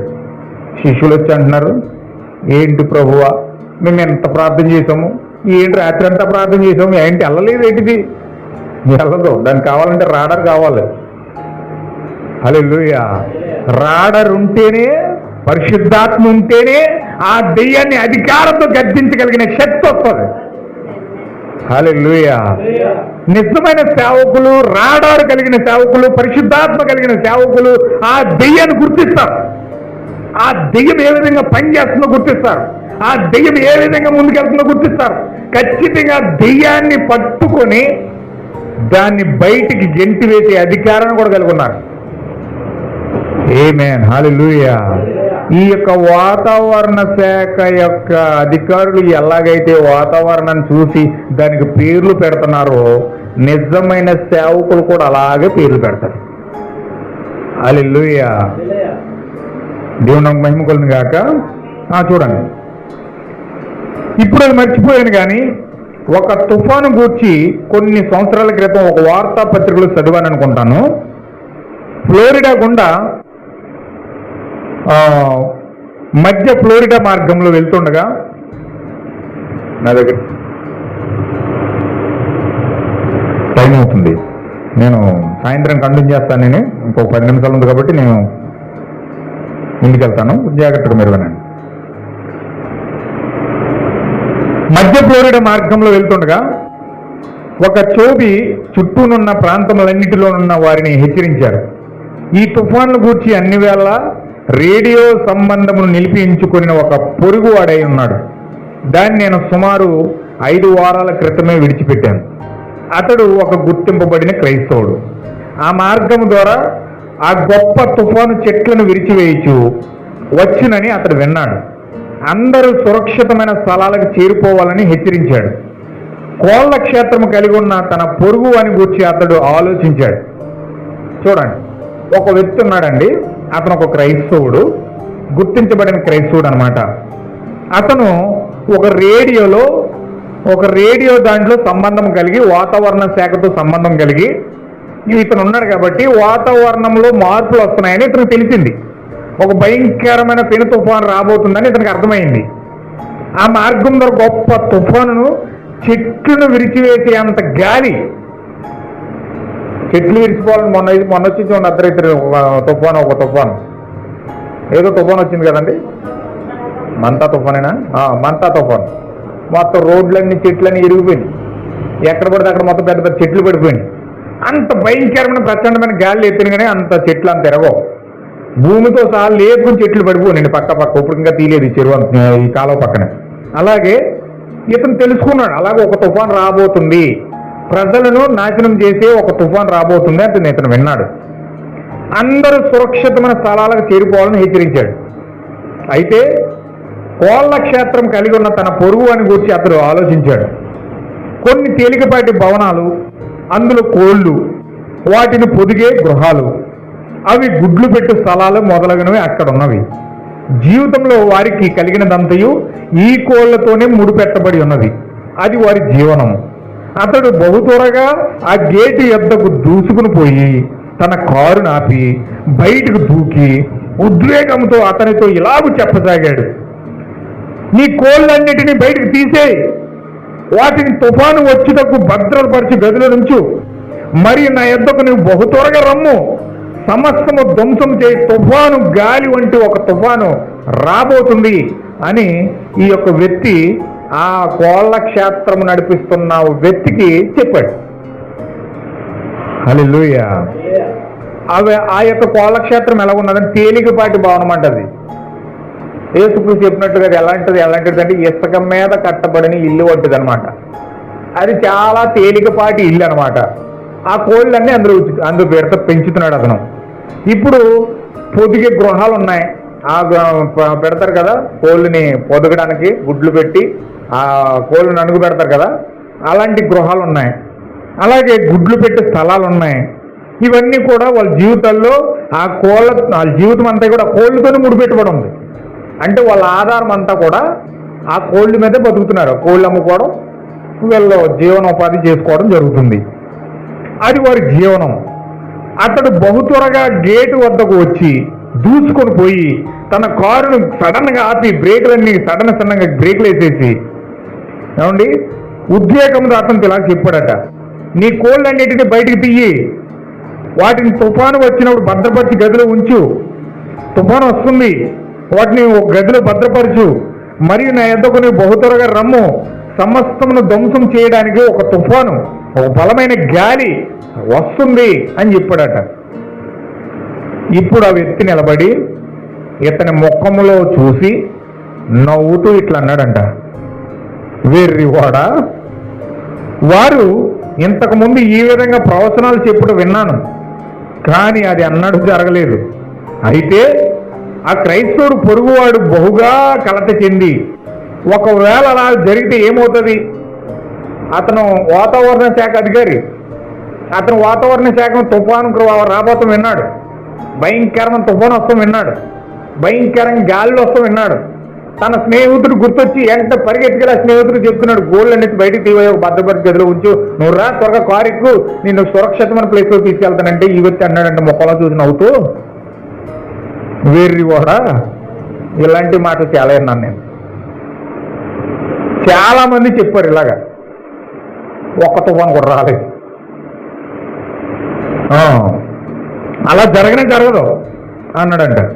అప్పుడు ఈ క్రైస్తవ పొరుగువాడు అన్నాడంటే బహుగా కలత చెంది, ఇదిగో విద్యార్థి ఇలా మాట్లాడుతున్నాడు, ఇతను ఇంత భయంకరమైన తుఫాను రావడానికి సిద్ధంగా ఉంటే ఇతను ఎలా మాట్లాడుతున్నాడు ఏంటి? హృదయంలో కలత చెంది ఒకవేళ అలా జరిగితే ఏమవుతుంది అన్నాడట, ప్రశ్నించాడంట. మార్గంలో అలాంటి మాటలు మనం విందాం. ఇలా జరుగునని చెప్పుట విన్నాను, ఇది జరుగునని చెప్పుట ఎరుగుదుము, కానీ ఈ దినములలో ఏదో ఒక రోజున అది సంభవించును. ప్రతి హెచ్చరికను విని జాగ్రత్త పడుటకు అది మనకు బుద్ధి కలుగు చేయుచున్నది. హల్లెలూయా. ఇప్పుడు దీన్ని నేను ఆత్మీయంగా ప్రవక్త చెప్పిన దాన్ని అన్వయించడానికి ఇష్టపడుతున్నాను. హల్లెలూయా. ఇప్పుడు ప్రకటన మలాకి గ్రంథం 4వ అధ్యాయం చదువుదాం. మలాకి గ్రంథం 4వ అధ్యాయం చదువుదాం.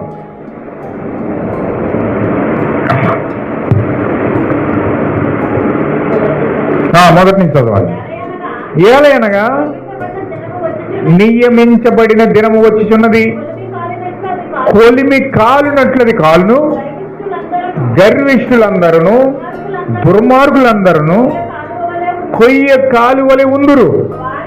వారిలో ఒకనికి వేరైనను చిగురైనను లేకుండా రాబో దినం అందరినీ కాల్చివేయనని సైన్యముల అధిపతి యెహోవా సెలవిస్తున్నాడు అనే దర్శనాన్ని ఈ ఆత్మీయ వాతావరణ శాఖ అధికారి ప్రవక్త అయిన విలియం మేరన్ బ్రనహం విన్నాడని.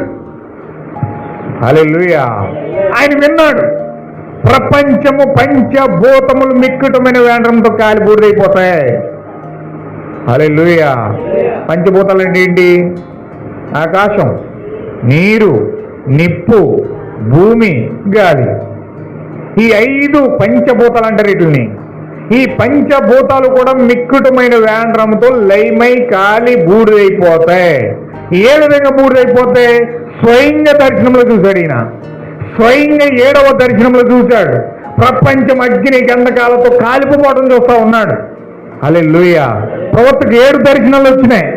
7 దర్శనాల్లో 7వ దర్శనం ఏంటంటే ప్రపంచం అగ్ని గంధకాలతో కాలిపోబోతుంది. హల్లెలూయా. రష్యా, అమెరికా న్యూక్లియర్ బాంబులు ఉపయోగించి, భయంకరమైన హైడ్రోజన్ బాంబులు ఉపయోగించి ఒకరి మీద ఒకరు వేసుకుంటూ దేశాలు భయంకరంగా అగ్నితో కాలిపోబోతున్న ప్రపంచము ఈ కాలం యొక్క ప్రవక్త విలియం బ్రనహం చూశాడు. హల్లెలూయా. ఇప్పుడు విలియం బ్రనహం ప్రపంచం కాలిపోబోతుంది చూస్తున్నాడు. ఇక్కడ ఏలియా ఆత్మ కలిగి ఇప్పుడు ఈ వ్యక్తి వచ్చి చెప్తున్నాడు, మిక్కుటమైన వేడంతో కాలి బూడిదైపోతాయి. అందులో గర్విష్ఠులు కాలిపోతారు, దుర్మార్గులు కాలిపోతారు. వేరు లేదు, చిగురు లేదు, తల్లి లేదు, పిల్ల లేదు, తండ్రి లేడు, కొడుకు లేడు, వేరు లేదు, చిగురు లేదు, అందరినీ కాల్చివేయనని సైన్యములు గదిపోయి యెహోవా సెలవిస్తున్నాడు అన్నాడు. హల్లెలూయా. పాడతాం కదా మనం, తల్లి జాడ పిల్లకు లేక, పిల్ల జాడ తల్లికి లేక.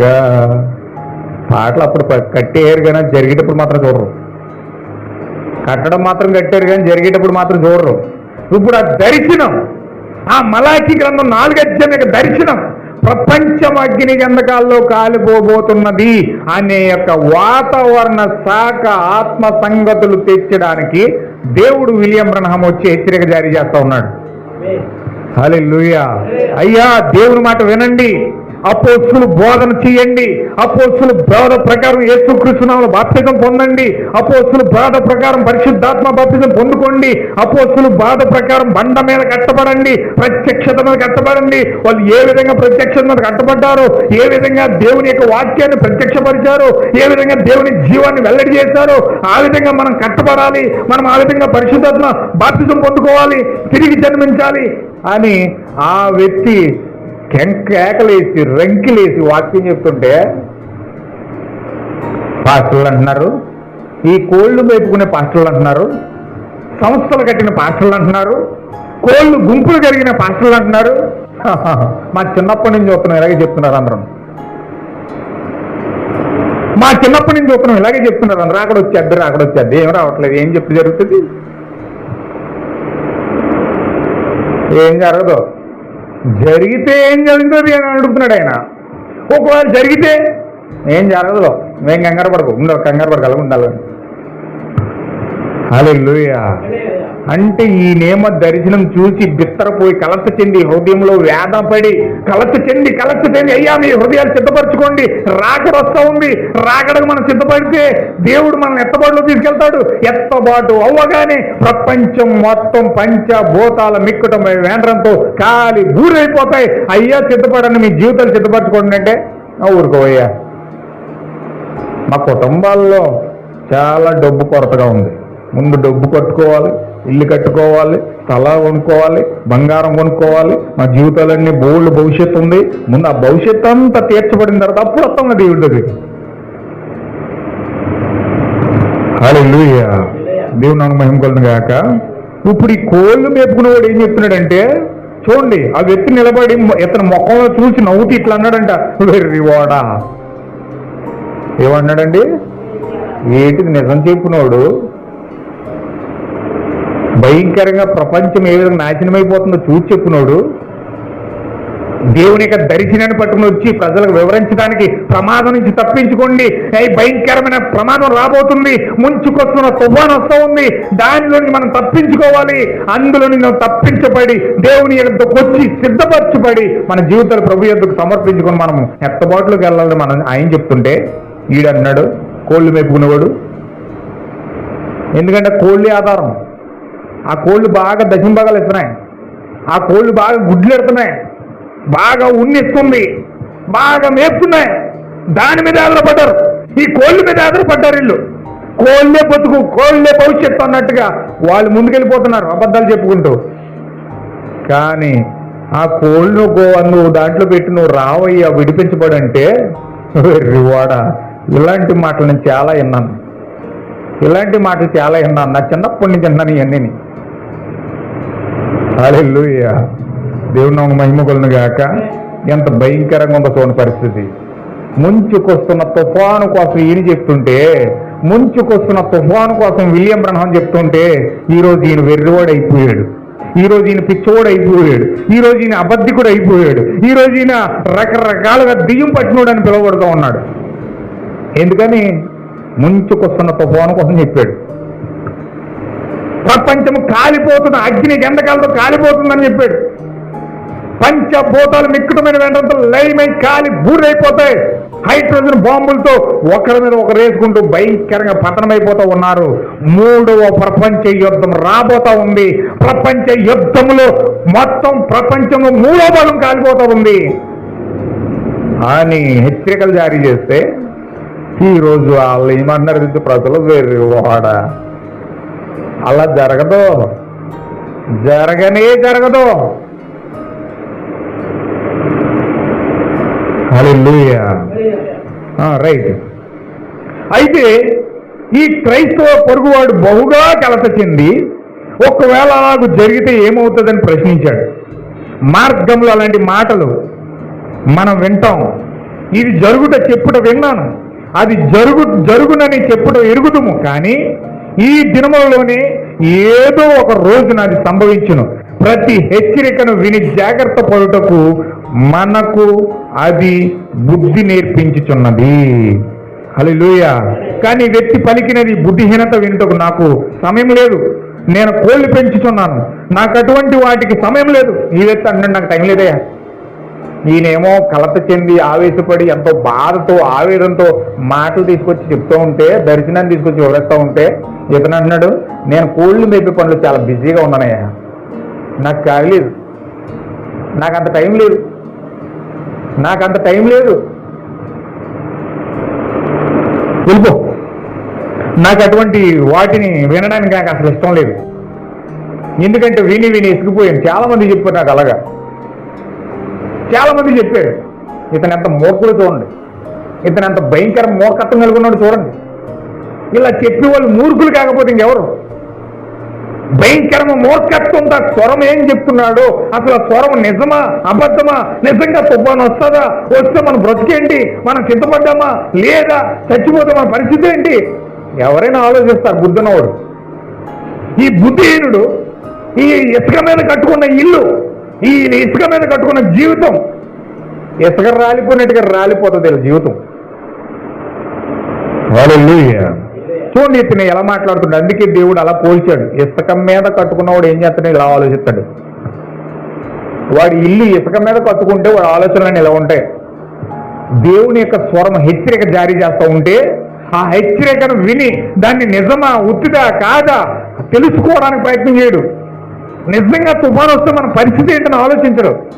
నిజంగా రాకుడు వస్తే మన జీవితంలో మనం సిద్ధపడ్డామా, స్థిరపరచబడ్డామా, పరిశుద్ధాత్మ పొందుకున్నామా, మనలో దేవుని యొక్క జీవం ఉన్నదా లేదా అని గ్రహించుకోవడానికి కొంచెం కూడా సమయం ఇవ్వడండి.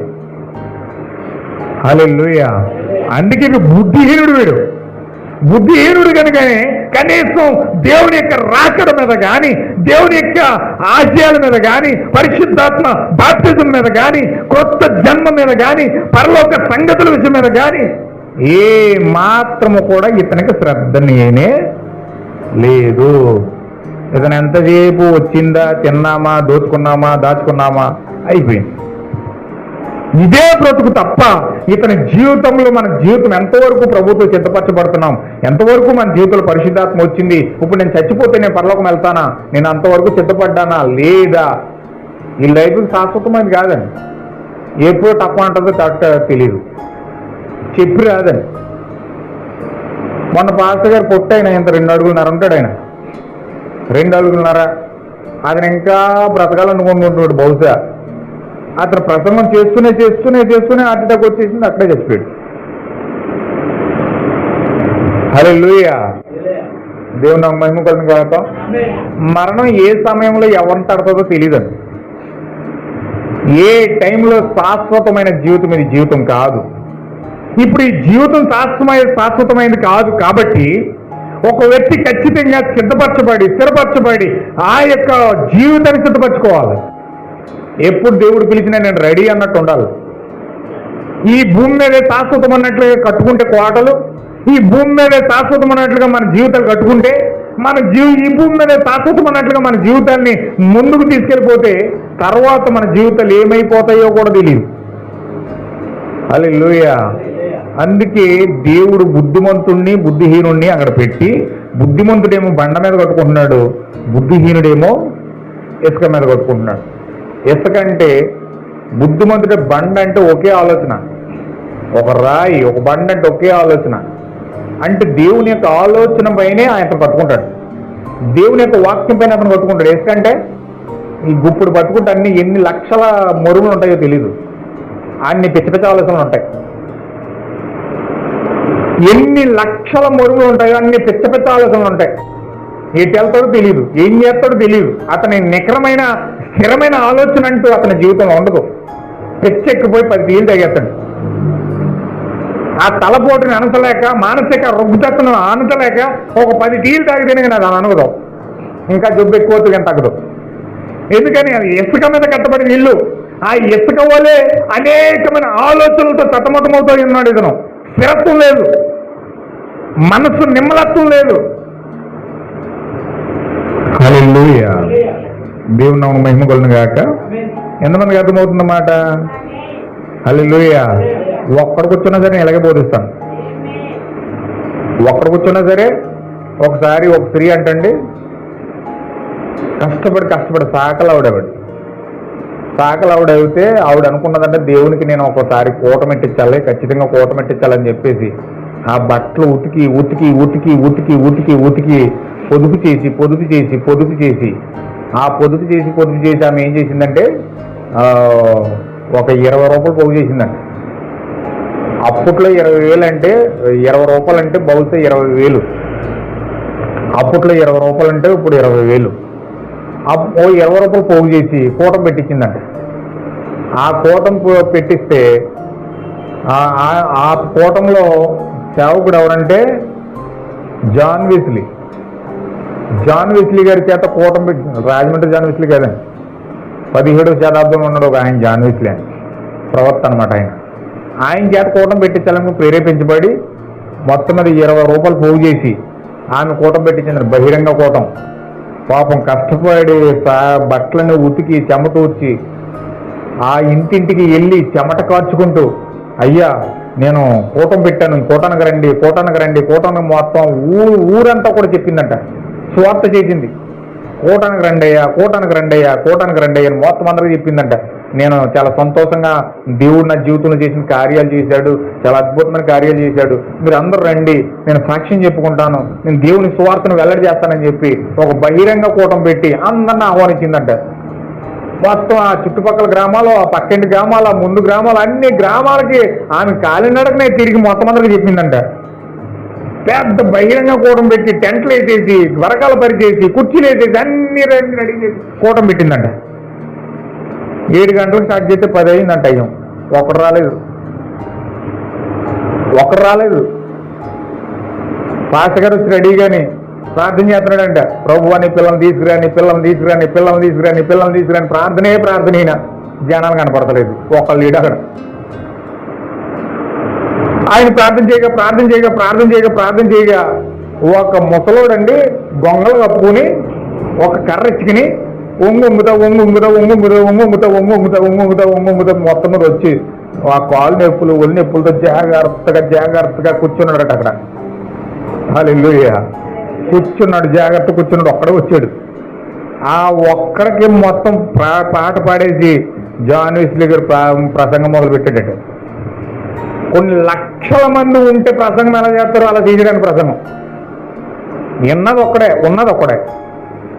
కొన్ని లక్షల మంది ఉంటే ఎంత ప్రసంగం చేస్తాడో అంత ప్రసంగం చేసాడట. ప్రసంగం చేసేసి అంత అయిపోయిన తర్వాత ఈ వాక్యం విన్న తర్వాత ఎవరైనా సమర్పించుకున్న వాళ్ళు ఉన్నారా? ప్రభు అయిన యేసుక్రీస్తు నామములో మిమ్మల్ని బలిపీఠం దగ్గరికి ఆహ్వానిస్తున్నాను, రండి అన్నాడు. ఎవరున్నారు? నాకు చూస్తే ఎవరు లేరు అక్కడ. ఒక్కడే ఉన్నాడు. ఆ ఒక్కడే సమర్పించుకుని ఆ బలిపీఠం దగ్గరికి వచ్చాడండి. వస్తే గొప్ప ఉద్యమంతో ఆ యొక్క వ్యక్తి ప్రార్థన చేసేసి ఆ కోట ముగించేసి ఆశీర్వాదం ఇచ్చేసి వెళ్ళిపోయిన 6 రోజులకి ఆ సేవకుడు ఏ సేవకుడైతే ప్రార్థన చేశాడో ఆ ప్రార్థన చేసిన వ్యక్తి మీదకి పరిశుద్ధాత్మ దిగి వచ్చిందట. హల్లెలూయా.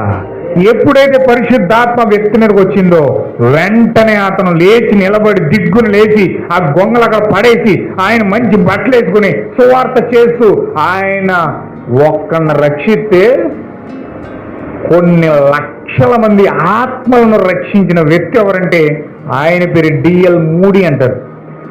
D.L. మూడీ అంటే కొన్ని లక్షల ఆత్మను ప్రభు కొరకు సంపాదించినోడట. ఆ రోజు ఆ ఒక్క ఆత్మగా ఆయన ప్రసంగం చేశాడు. ఆ ఒక్క ఆత్మ అక్కడ సమర్పించుకుంది. ఆ ఒక్క ఆత్మ ద్వారానే కొన్ని లక్షల మంది ఆత్మలను అక్కడ సంపాదించగలిగాడు. హల్లెలూయా. మనం ఇక్కడ ఒక్కరం ఉన్నామా, ఇద్దరం ఉన్నామా, ముగ్గురం ఉన్నామా అన్నది సమస్య కాదు. హల్లెలూయా. ఎంత సమర్పించుకున్నామో అన్నది ముఖ్యం. వాక్యానికి ఎంత మనం డెడికేట్ చేసుకున్నామన్నది ముఖ్యం. ఎంత మనము సరి చేసుకున్న జీవితాన్ని సమర్పించుకున్నాము అన్నది ముఖ్యం. హల్లెలూయా. నేను దాన్ని నమ్ముతాను. హల్లెలూయా. చూడండి ఇక్కడ ఇప్పుడు ఈ కోళ్ళ క్షేత్రం కలిగిన వ్యక్తి ఎప్పుడైతే ఈ యొక్క వ్యక్తి ఆ ఆవేదనతో కలత చెంది విషయాన్ని నేర్పిస్తా ఉన్నాడో ఈ వ్యక్తి వెర్రివాడ అని పిలుస్తున్నాడు. వెర్రివాడ ఇలాంటి మాటలు చాలా విన్నాను, అవతల పో అంటున్నాడు. కానీ ఈ వ్యక్తి పలికినది బుద్ధిహీనత. వీరితో నాకు సంబంధం లేదు, సమయం లేదు, నేను కోళ్లు పెంచి ఉన్నాను, నాకు అటువంటి వాణినికి సమయం లేదు. అతడు మొరపెట్టాను, పొరుగువాడిట్లు పలికాను. దేవుని నామంలో ఆ కోళ్లను విడిచిపెట్టి ఆయన ఇంకా ప్రవచించడం మొదలుపెట్టాడు. మామూలుగా చెప్పాడు, 2 సార్లు చెప్పాడు, వినలేదు. 3వసారి చెప్తున్నాడు. ఇంకా దేవుని నామంలో కోళ్లు విడిచిపెట్టి, జాన్ నీవు నీ కుటుంబం త్వరగా రండి, నీవు దాన్ని నమ్మనిచ్చో నీ కుటుంబమైనా రాని అయ్యా. నువ్వు నమ్మితే నమ్మకపోతే నమ్మకపో, బయటకు పో. నువ్వు నమ్మితే ఎంత, నమ్మకపోతే ఎంత. నువ్వు నమ్మితే తప్పించుకుంటావు, నమ్మకపోతే తప్పించుకోవు, మరణమైపోతావు. కనీసం నీ కుటుంబం ఏం చేసింది? నీ కుటుంబాన్ని ఆయన కాపాడయ్యా, వాళ్ళని విడిచిపెట్టి నాతో పంపించు అన్నాడట. ఈయన అన్నాడంట, అందుకతడు ఇట్లా నేను ఏవోయ్ కొద్ది రేడియో హెచ్చరికలు విని నా పిల్లలు కలవరపడుకో, ఎక్కడో ఏ విషయాలు విని ఎవరి దగ్గర నేర్చుకుని ఎవరో విలియం బ్రహ్మ అంట ఏ చెప్పాడంట ఆ మాటలన్నీ పట్టుకొచ్చి నాకేం చెప్పుకో, నాకేం చెప్పొద్దయ్యి, నన్ను కలవర పెట్టద్దు. ఒకసారి ఒక చోట మెసేజ్ చెప్పాను. ఆ మెసేజ్ అయిపోయిన తర్వాత నెక్స్ట్ రోజు పాస్టర్ వచ్చేసాడు. మా ఊరు నువ్వు కలవర పెట్టేస్తాను అంటున్నాడు. ఓరు బాబోయ్, కలవర పెట్టేయడం ఏంటి? ఎవరికి కలవరం ఎవరికి అని అడిగాను నేను. నీగా వాళ్ళగా? నీకు కలవరమా వాళ్ళకి కలవరమా? రా బైబుల్ తప్పట్టిరా కూర్చో అన్నాను. మాట్లాడలేదు, వెళ్ళిపోయాడు. హల్లెలూయా. ఈయన అదే మాట మాట్లాడుతున్నాడు ఇక్కడ. ఏమన్నాడు? ఎక్కడో ఏదో రేడియో విషయాలు విని నా పిల్లల్ని కలవర పెట్టుకో, నా పిల్లలు చాలా ధైర్యవంతులు, నా పిల్లలు నేను ఎప్పటి వల్లే నా వల్లే జీవించడానికి తీర్మానించుకున్నాను. ఆహా, వీడు ఎంత మూర్ఖుడు, అలాగే మూర్ఖులు ధైర్యం చేయడం పరిచిపడుతున్నాడు. వీడు మూర్ఖుడు అయిపోయాడు. వీడు పెరిగిన వాళ్ళు కూడా పుట్టిన వాళ్ళు కూడా మూర్ఖులుగా వీడికి డిసైడ్ అయ్యాడు. వీడి మూర్ఖుడు కనుక వీడి పిల్లలు కూడా మూర్ఖులుగానే ఉండాలి. నా పిల్లలు నేను ఎప్పటి వల్లనే నా వల్లనే జీవించడం తీర్మానించుకున్నాను. నా భార్య నా మాట వింటుంది. ఎందుకనగా నా ఇంటికి నేనే పోషకుడిని, నేనే యజమానిని. ఆమె తప్పక నా మాట వినాలి. ఇక్కడ నేను యజమానిని. ఏదో ఆ బుద్ధిహీనత మాటలు విని నా పిల్లలందరూ ఉద్వేగంతో కంపించిపోవడం నాకు ఇష్టం లేదు అని చెప్తా ఉన్నాడు.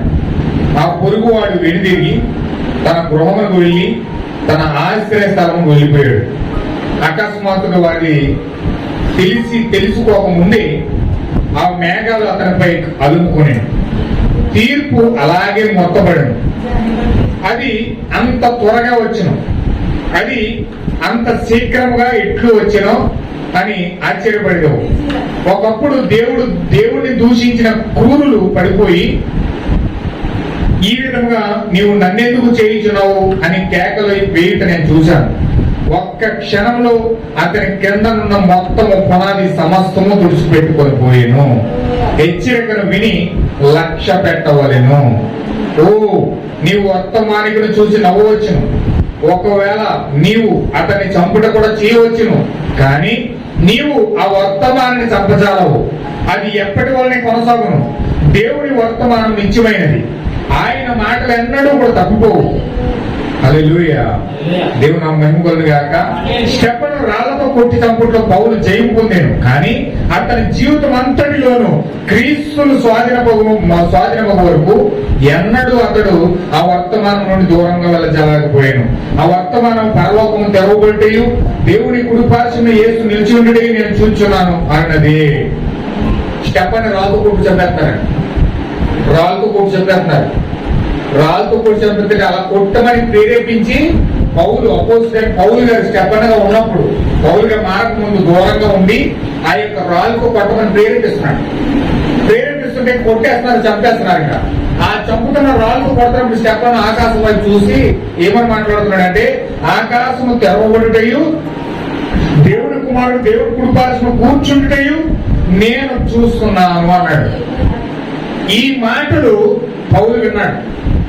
అతను చంపడం అయిపోయింది, చచ్చిపోడు, స్టెఫను చచ్చిపోడు, కానీ ఆ వర్తమానం మాత్రం పౌలుని వేధించేస్తుంది. హల్లెలూయా. ఆకాశం తెరవబడటం ఏంటి, అక్కడ దేవుడి కుమారుడు కూర్చోవడం ఏంటి, ఏంటా విషయం, ఏంటా రెవల్యూషన్, ఏంటా ప్రత్యక్షత, నేను తెలుసుకోవాలని ఆతృత అంతకంత పెరిగిపోతూనే ఉన్నది పౌలు గారు. ఆ మాటే సౌలును పౌలుగా మార్చేసింది. హల్లెలూయా. దేవుని నామము మహిమ కలుగును గాక. వర్తమానికుడు చచ్చిపోయాడు, కానీ వర్తమానం చావలేదు. ఆ వర్తమానం చచ్చిపోయి పౌలు బతికించేసింది. హల్లెలూయా. ఈ రోజు వర్తమానికుడు పాస్టరు, అభిషేకించబడిన పాస్టరు ఎవరైనా వాక్యం చెప్పినప్పుడు ఒకవేళ పాస్టర్ను చంపడానికి ఇష్టపడతావేమో, గర్తించడానికి ఇష్టపడతావేమో, త్రోసివేయడానికి ఇష్టపడతావేమో, కానీ వర్తమానం మాత్రం మీరు ఉంటారు. హల్లెలూయా. చెప్పిన మాటలు మాత్రం మీరు ఉండిపోతాయి. ఆ మాటలే నేను తరిమి కొడతాయి. హల్లెలూయా. దేవుని నామము మహిమ కలుగును గాక. ఈ దేశం కూడా తుఫాను తెచ్చుకొని పోయినప్పుడు అది ఆ కోళ్ళ గృహమును, ఆ వ్యవసాయకు నాశనం చేసింది. అతని శవం ఎన్నడూ కూడా కనుగొనలేకపోయాడు. ఎదురికి సమాధానం చెప్పాడు కదా, రివార్డ్ అన్నాడు కదా, రకరకాల మాటలన్నీ మలిగాడు కదా, కనీసం అతని శవం కూడా దొరకలేదు. ఆ తుఫాన్లో ఎక్కడో ఎటుకొట్టుకుపోయి కూడా తీశాడు. అడ్రస్ దొరకలేదు అతను శవం వెళ్ళిపోయింది. తర్వాత చూడండి అతను శవం వెళ్ళిపోయి చచ్చిపోతే మూడు అతను చచ్చాడు. అతన్ని వశువులో పెట్టుకుని తన భార్య బిడ్డలు కూడా వశువులో పెట్టుకుని ఆమె కూడా రక్షణ పొందనివ్వకుండా చేసేది చూసారా. దానికి ఫలితం చూడండి. ఇక్కడ ప్రభుత్వం మాట్లాడుతున్నాడు. అతని భార్య తెచ్చెక్కిన దాని వరకు పోరాడింది. వారు ఆ మహా ఓకి చోచి సరస్సు దగ్గరలో జీవించారు. ఆ సరస్సు గర్భం నుండి ఆ తుఫాను నీటి అంతటిని పైకెత్తి జలంలో పైకి లేచినాయి. అదే వారిని ఆపదలో ముంచేసింది. అవి గుల్లగా ఉండును, ధోనిలు ఊగిసలాడును. ఆ విధంగా అలలు లేన ధోనిలు కింద నుండి త్రిప్పివేయను. తుఫాన్లు వచ్చి వీటిని సుడిగా త్రిప్పి మైళ్ళ దూరానికి దాన్ని విసిరివేయను. ఆ నీరు తుడిచి పెట్టుకుని పోచున్నవి. ఆ తల్లి అది ఎరిగి పిల్లలను భవనం పైకి తీసుకొని పోట తప్ప మరో ఆశ లేక ఆ పిల్లలను ఆ భవనం పైకి కోల్పోయింది, బిల్డింగ్ పైకి తీసుకెళ్ళిపోయింది. వారు ఆ ఇంటి యొక్క పొగగొట్టం పట్టుకున్నారు. అంటే ఇల్లంతా మునిగిపోయింది. ఆ ఇంటికి పొగొట్టలు పెడతారు కదా, పొయ్యిలు పెట్టుకున్నప్పుడు ఆ పొగ అంతా గొట్టలు పెడతారు కదా, ఆ గొట్ట కట్టుకుని ఎలాడుతున్నారు పిల్లలు. ఆ గొట్టాన్ని కట్టుకుని ఎలాడుతున్నారు పిల్లలు. అప్పుడు ఆ వన్యజీవులు కాటన్ మౌత్ మెకాషిన్ అనుకున్నాడు. అది ఆ డైమండ్ బ్లాక్ వాటిని సర్పము కన్నా విషతుల్యమైనది. అవి రక్షణ కొరకు ప్రాకుకుంటూ ఆ ఇంటి పైకొప్పు మీదకి ఆమెతో చేరినాయి. ఇప్పుడు ఎప్పుడైతే ఆ గొట్ట పట్టి నేలాడుతున్నారో ఆ గొట్టం పైకంటండి విష సర్పాలు ఉంటాయి. ఇది అతి ప్రాణాలు కాపాడుకోవడానికి మార్గం ఎటుందా అని తెలిసి ఆ సర్పాలు చూస్తుంటే ఆ గొట్టం కనిపడిందంట. ఆ సర్పాలు కూడా గొట్టాన్ని ఎక్కడ సిద్ధపడుతున్నాయంట. ఆ సర్పాలు కూడా గొట్టం ఎక్కుతున్నాయి. చూడండి, ఇప్పుడు ఆ సర్పాలు గొట్టం దగ్గరకు వచ్చినాయి. తన భర్త మాట విని హెచ్చరికను పాటించినందువలన ఆమె దాన్ని బలంగా తొక్కింది. ఎందుకంటే పిల్లల దగ్గరికి వెళ్తుంది కదా, పాము పిల్లల దగ్గరికి వెళ్తున్నాయి, పాము గట్టిగా తొక్కిందట. ఆమె తొక్కితే కొట్టినది. కానీ ఆమె భయానకమైన సర్పముల పిల్లలను ఆ పైపు కప్పు పైన చనిపో వరకు కలుచుట ఆమె చూస్తూ నిలబడి ఉండడం తప్ప మరేమి చేయలేకపోయిందట. ఆమె ఎప్పుడైతే తొక్కిందో ఆ సర్పాల కోపం వచ్చి ఆ పిల్లలను ఆమెను భయంకరంగా చర్చేసినాడు. హల్లెలూయా. ఆ తల్లి కూడా చాలా కోట్లు గురవుట చేత చివరికి ఆమె చనిపోయింది. అదే మనకు తెలిసిన గాథ. తుఫాను సొద్దు మణిగిన పిదప మృతుల కొరకు వెలుగుచున్న వారికి ఆమె తన ప్రక్కన పిల్లలతో పాటు పైకప్పు మీద పడి ఉండడం కనబడినది. హల్లెలూయా. అంటే తన భర్త మూర్ఖుల్లో జీవిస్తూ వాక్యానికి లోబడకుండా అతను లోబడలేదు, పిల్లల్ని లోబడలేదు, భార్యను కూడా లోబడ్డాడు.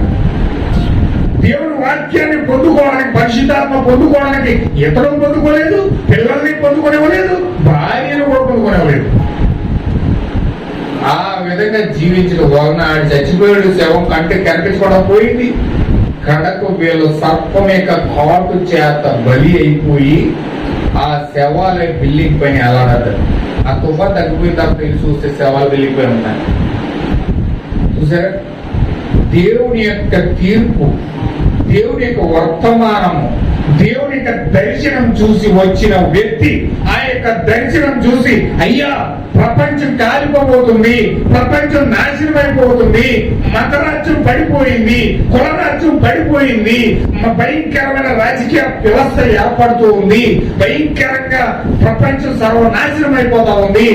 దానిలోంచి మీరు బయటపడాలంటే తిరిగి జన్మించాలి, పరిశుద్ధాత్మ బాప్తిజం పొందుకోవాలి, మీ జీవితాలు వాక్యం మూలంగా కట్టబడాలి, మీ జీవితాలు పరిశుద్ధాత్మకు నింపబడాలి, మీరు వాక్యం చేత నింపబడి క్రీస్తు అనే శరీరంలోనికి వెళ్లి సురక్షితంగా జీవించాలి అని ఆమె నుంచి కేకలేసి రంకిలేసి వాక్యం చెప్తా ఉంటే ఈ రోజు అవేమి పట్టించుకోకుండా ఆ నిర్లక్ష్యం పెట్టిన వ్యక్తి వలె, మూర్ఖులు వలె ఈ రోజు క్రైస్తవులు కాపర్లు వాక్యాన్ని త్రోసివేసి అతను ఒక పిచ్చివాడి కింద, ఎదుటివాడి కింద, దెయ్యాలు పట్టిన వాడి కింద చూసి నిందలేసి తప్పించుకోవడం ప్రయత్నం చేస్తాం. హల్లెలూయా. ఈ రోజు ఆ విధంగా తప్పించుకుంటే, జీవితం నిర్లక్ష్యం పడితే, సమయాన్ని వృధా చేస్తే, సమయాన్ని భయంకరంగా పాడు చేసుకుంటే, రేపొద్దుట మూర్ఖుడు చచ్చిపోయినట్లుగానే అగ్ని ప్రళయంలో, ఆ తుఫానుల్లో మరణం నీ దగ్గరికి వచ్చినప్పుడు నీకు కూడా అటువంటి స్థితి, అటువంటి గతి ఏర్పడుతూ ఉంది. హల్లెలూయా. అందుకే నా ప్రియమైన సహోదరి సహోదరులారా, మనము ఖచ్చితంగా మన ఇల్లు బండ మీద కట్టుకోవాలి. మన ఇల్లు బండ మీద కట్టుకోవాలి, ఇసుక మీద కాదు. ఇసుక అంటే అనేక ఆలోచనలు. ఆడు మాట చెప్తాడు, ఈడు మాట చెప్తాడు, ఈడు మాట చెప్తాడు, ఈడు మాట చెప్తాడు. 10 మంది 10 రకాల మాటలు చెప్పారంటే దొర ఖరాబ్ అయిపోతుంది. హల్లెలూయా. నోవహు ఓడ కడుతున్నాడట. దేవుడు చెప్పాడు, ఓడే కట్టమంటే సిద్ధిసారక మ్రాన్ తీసుకుని, ఆ సిద్ధిసారక మ్రాన్తో ఓడ కట్టని దేవుడు దర్శనమిచ్చాడట. ఆ ఓడ కట్టవలసిన రీతి, ఆ కొలతలో, ఆ యొక్క చట్టం అంతా దేవుడు ఇచ్చేసాడు. ఆ చట్టం తీసుకుని నోవహు ఓడ కట్టడం స్టార్ట్ చేశాడు. నోవహు ఓడ కట్టడం స్టార్ట్ చేసి ఆ యొక్క సిద్ధిసారక మ్రాన్ తెచ్చి ఓడ కట్టాడట. ఒక భయంకర మంచి ఇంజనీర్ వడ్రంగి వేసి వచ్చి అన్నాడంట, ఓయ్ నోవహు, ఏంటి వాడ సిద్ధిసారక దూది చెట్టు కడుతున్నావా? ఎవడు చెప్పడే నీకు పెచ్చమోహమా? పెచ్చట్టింది నీకు? ఎవడన్నా దూది చెట్టు వాడుకుంటాడా వాడ కట్టడానికి? వాడ కట్టాలంటే చెక్కల్లో అతి శ్రేష్టమైంది టేకు చెక్క. ఆ టేకు చెక్క వాడితేనే నీ వాడ కట్టబోతుంది అన్నాడంట. ఇంకొకటి వచ్చి అన్నాడంట, టేకు చెక్క అంత రేట్ అయితే కుదరదు కానీ యాప్ చెక్క వాడయ్యి అన్నాడంట. యాప్ చెక్క కాదు కానీ గన్నే చెక్క వాడయ్యని ఇంకోటి అన్నాడంట.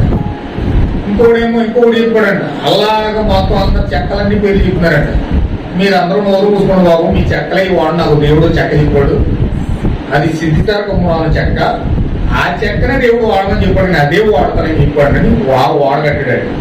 ఒకవేళ దేవుడు చెప్పిన మాట పట్టి ఆ చెక్కను పక్కనెట్టేసి మనుషుల మాటని ఏంటి చెక్కో, వేప చెక్కో, లేకపోతే నిద్రగన్నేరు చెక్కో, లేకపోతే నేరేడు చెక్కో, ఏదో చెక్క తీసుకుని వాడగట్టేరు అనుకోండి, ఖచ్చితంగా వరద వచ్చిన మునిగిపోయింది.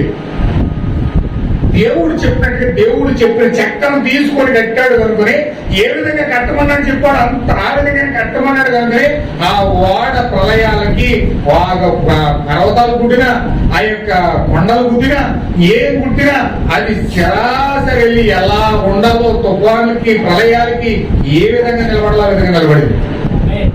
హల్లెలూయా. ఒకవేళ మనుషులు చెప్పిన ఇక్కడ అయిపోండి, అది ఇప్పుడు ముక్కలైపోయింది. టైటానిక్ షిప్ కట్టారు. టైటానిక్ షిప్ కట్టి ప్రపంచంలో అత్యంత మంచి క్వాలిటీగా అన్ని రకాలుగా ఉపయోగించి మేము షిప్ కట్టాం. ఇది సముద్రంలో ఏ పర్వతాన్ని పుట్టినా సరే ఇది మొలగనే మొలగదు, ఇలాగ విరగనే విరగదు, దీనిలో ఎన్నో ఫెసిలిటీస్ మేము పెట్టామని చెప్పి ఒక్క టికెట్ 500 కోట్లు అమ్మారు. అది స్టార్ట్ అయిన అరగంటకి ఒక మంచు పర్వతాన్ని గుద్దేసి 2 రూపాయలు. స్టార్ట్ అయిన అరగంటకే మంచు పర్వతాన్ని గుద్దేసి ఇది ఒకవేళ ములగడానికి ఇంచుమించు 3 రోజులు టైం పడుతుంది అన్నారు. ఇది ఒకవేళ ఏదైనా ప్రమాదం జరిగితే 3 రోజులు టైం పడుతుంది. ఈలోగా పక్క నుంచి ఏదో ఒక నౌకు తెచ్చేసి ఆ జనాలందరినీ కాపాడేయచ్చు అని కూడా అనుకున్నారు. కానీ గుద్దిన అరగంటకి మునిగిపోయింది మొత్తం. అరగంటకే సొంతంగా వెళ్ళిపోతుంది. టైటానిక్ షిప్ సినిమాలు కూడా ఉన్నాయి దాని మీద. ఒరిజినల్ జరిగింది అది. హల్లెలూయా. మనుషులు కట్టిన జీవితాలు అయితే అలా కూలిపోతాయి, వాళ్ళు ఎంత పర్ఫెక్ట్ గా కట్టినా నిలబడదు. కానీ దేవుడు కట్టిన లెక్క నోవహు కట్టాడు కనుక అది ఎన్ని పర్వతాలు గుట్టిందో, ఎన్ని కొండలు గుట్టిందో, ఆ యొక్క ప్రపంచమంతా జలప్రలయంతో మునిగిపోతే ఎన్ని పర్వతాలు, ఎన్ని కొండలు, ఎన్ని భయంకరమైన శ్రమలు గుండా ఆ ఓడ ప్రయాణం చేసిందో చెప్పు చెదలేదండి. హల్లెలూయా. బండ మీద కట్టబడితే, ఒకే ఆలోచనతో కట్టబడితే, దేవుని యొక్క ఒకే ఒక ఆలోచనతో, వాక్యంతో కట్టబడితే జీవితం మనకు కట్టబడదు. చెప్తున్నారు కదా ఇసుకలాగా అనేక రకాలు. ఆ పాస్టర్ చెప్తాడు, ఈ పాస్టర్ చెప్తాడు, ఆ పాస్టర్ చెప్తాడు, ఈ పాస్టర్ చెప్తాడు. అందరు పాస్టర్ వర్తమానాలు కావాలి, అందరు పాస్టర్లు లేఖనాలు కావాలి, అందరు పాస్టర్లు మొత్తం ఈ కుటుంబంలో చెప్పేసి అందరు పాస్టర్లు ఇనేసి ఏది చేయాలి తెలియక మొత్తం ఆయన చెక్కిపోదు కదా. హల్లెలూయా. దేవుని మహిమలు కాక. ఒకే ఆలోచన ఉండాలి, ఒకే తలంపు ఉండాలి, ఒకే ఉద్దేశం ఉండాలి. అప్పుడే నువ్వు సరిగ్గా కట్టబడతావు, అప్పుడే సరిగ్గా నువ్వు నీ జీవితం కట్టబడతావు, అప్పుడే నీ జీవితం నిదానమైన పేరులో నడవబడతావు. 100 రకాల ఆలోచన తీసుకుంటే పొరపు ఇచ్చేసిపోయి మొత్తం వదిలిపడేస్తావు. హల్లెలూయా. అందుకే బండ మీద కట్టబడిన ఇల్లు ఏమో శాశ్వతంగా నిలబడింది, ఇసుక మీద కట్టబడింది ఏమో తుఫాను వచ్చి ఎగిరిపోయింది. హల్లెలూయా. అలాగే కష్టాలు, శ్రమలు, శోధనలు, భయంకరంగా వచ్చి మనం కొడుతున్నప్పుడు మనం బైబిల్ చేస్తాం, దేవుని చేస్తాం, రకరకాలుగా మన కార్యాలు మన సొంత ఆలోచనలు వచ్చేస్తాయి, సొంత బుద్ధులు వచ్చేస్తాయి, రకరకాల ఆలోచనలతో మనం కింద మీద పట్టుకుంటాం. అందుకని ప్రియమైన సహోదరు గారు, మనం ఒకే ఆలోచనతో వాక్యం అనే బండ మీద కట్టబడదాం. ఆ బండ ఏంటి, ఆ వాక్యం ఏంటి, మిగతా వాక్యం అంతా మనం సాయంత్రం చూద్దాం. దేవుడు నడిపించాలని మీరు అందరూ ఒక చక్కగా మీ జీవితాలు ప్రార్థన చేసుకుంటే దేవుడి వాక్యం దీవించను గాక. ఆమేన్. ప్రార్థించేద్దాం. దేవుడి సన్నిధిలో ప్రార్థించేద్దాం. దేవుడు ఎంతో అమూల్యమైన వర్తమానం అందించాడు. దేవుని ప్రవర్తన ద్వారా వాక్యం వినడానికి దేవుడు అద్భుతంగా ద్వారం తెరిచాడు. అమ్మా తల్లి, సహోదరుడా, ఒక మంచుకు వస్తున్న తుఫాను వస్తా ఉంది, ఒక మంచుకు వస్తున్న తుఫాను వస్తా ఉంది. మరణం నిన్ను తాకబోతుంది, వ్యాధులు నిన్ను తాకబోతా ఉన్నాయి, సమస్యలు నిన్ను తాకబోతా ఉన్నాయి, భయకంపితమైన వాతావరణం చుట్టూ ఏర్పడబోతా ఉంది. వాటన్నిటి నుంచి నువ్వు తప్పించబడాలంటే, వాటన్నిటి నుంచి నువ్వు పక్కకు తొలగాలంటే, వాటన్నిటిని త్రోసివేయాలంటే నీవు ఒక తుఫానుగా మారాలి, నువ్వు ఒక బలమైన గాలిగా మారాలి. బలమైన తూర్పు గాలి, పడమర గాలి కలిసి ఆ యొక్క పెంతుకొస్తు గాలిగా నువ్వు మారినప్పుడు ప్రతి గాలిని త్రోసివేయగలవు, ప్రతి శ్రమను త్రోసివేయగలవు, ప్రతి నిందను త్రోసివేయగలవు. ఒకే ఆలోచన పైన కట్టగలగలవు.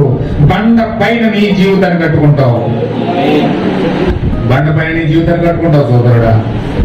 ఇసుక పైన కట్టుకుంటే రాలిపోతావు, అనేకమైన ఆలోచనలతో చితికిపోతావు.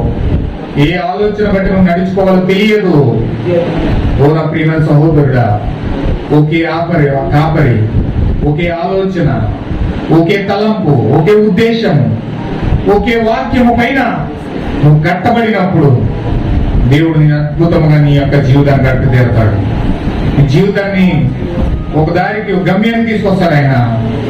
అది ఎన్ని కొండలు గుద్దిన బద్దలవ్వదు, ఎన్ని పర్వతాలు గుద్దిన బద్దలవుతుంది, ఎన్ని శ్రమ వచ్చినా నువ్వు బద్దలవ్వవు, ఎన్ని పెను గాలులు వచ్చినా బద్దలవ్వవు, ఎన్ని కష్టాలు, శోధనలు, బాధలు, వ్యాధులు, సమస్యలు నీ మీద పైన ఎంత మాత్రం నువ్వు వాక్యంలో లేక జారలేవు. బండ అనే ప్రత్యక్షత పైన బలమైన పునాదిగా నువ్వు కట్టుకొని దేవుని యొక్క వాక్యం అనే పునాది పైన నీవు స్థాపించబడి యేసు క్రీస్తుని లంగరు వేసుకొని పరిశుద్ధాత్మ గాలితో ప్రతి గాలిని కూడా మూసేస్తావు, ప్రతి గాలిని కూడా తరివేస్తావు, ప్రతి గాలిని కూడా తుడిచివేస్తావు. ఈ పరిశుద్ధాత్మ గాలి ముందు ఏ గాలి నిలవలేదు, ఈ పరిశుద్ధాత్మ గాలి ముందు ఏ తుఫాను నిలవలేదు, ఈ పరిశుద్ధాత్మ గాలి ముందు ఏ భయంకరమైన తుఫాను, సుడిగాలులు నిలబడలేవు. అలాంటి గాలిని హృదయంలో పొందుకుంటే, ఆ పరిశుద్ధాత్మ గాలిని హృదయంలో పొందుకుంటే ప్రతి గాలిని ముందు తల వంచాల్సిందే, ప్రతి గాలిని ముందు తల వంచాల్సిందే, నీ ముందు మోకాలు వేయవలసిందే. ఆ పెంతుకొస్తు గాలి కావాలని అడగండి. నేను ప్రతి గాలిని అణిచివేయాలంటే, ప్రతి దెయ్యపు గాలిని, ప్రతి మూఢ నమ్మకాల యొక్క గాలిని, ప్రతి రాజకీయ గాలిని, ప్రతి మతం యొక్క గాలిని, ప్రతి భయంకరమైన కార్యాల, దెయ్యాలు, డెవిల్స్, తెగుళ్ళు, రోగాలు, శాపాలు, ప్రతి గాలిని కూడా అణిచివేయాలంటే నాకు పెంతుకొస్తు గాలి కావాలి ప్రభువా, నాకు పెంతుకొస్తు గాలి కావాలి ప్రభువా. ఆ ముంచుకొస్తున్న తుఫాను ఎదురు తన్ని పెంతుకొస్తు గానే కావాలి ప్రభువా. సాయం చేయండి ప్రభువా. అడుగుతారా సహోదరులారా? దేవుని సన్నిధిలో బ్రతిమాలుకుంటారా? ప్రభువా, నేను గాలి నా పైన వేస్తా ఉన్నాయి, ఎన్నో గాలి నా పైన వేస్తా ఉన్నాయి, తెగుళ్ళు గాలిలు వస్తా ఉన్నాయి, రోగాలు గాలిలు వస్తా ఉన్నాయి, ప్రతి క్షణము ఏదో రోగం నన్ను వెంటాడుతుంది, ఏదో భయం నన్ను వెంటాడుతుంది, ఏదో శాపం వెంటాడుతూ ఉంది, ఏదో దెయ్యం నన్ను వెంటాడుతుంది, ఏదో పాపం నన్ను వెంటాడుతుంది. ఓ ప్రభు, అన్నిటిని తుంచివేయాలంటే, వాటినన్నిటిని ఎదురు తన్నాలంటే ఎదురు తన్నే మునుకోవాలని కావాలి ప్రభువా. నాకు ఆ పెంతుకొస్తు గాలి కావాలి ప్రభువా. ఓ సాయం చేయడు తండ్రి, ఆ పెంతుకొస్తు గాలి నాలో పెట్టు ప్రభువా. ఆ గాలితో ఏ గాలిని నేను ఎదుర్కొనగలను తండ్రి. హల్లెలూయా, హల్లెలూయా, హల్లెలూయా. ప్రార్థించండి సహోదరులారా. గొప్ప బలమైన గాలి వీచడానికి దేవుడు సిద్ధంగా ఉన్నాడు. బలిష్ఠుడైన దూతగా నీకు గాలి ఇవ్వడానికి, ఆ పెంతుకొస్తు గాలి నీ మీద వేచడానికి ఆయన సిద్ధంగా ఉన్నాడు. వాళ్ళను కోరుకుంటే ఆ గాలిని మీ పైన పంచడానికి సిద్ధంగా ఉన్నాడు ఆయన.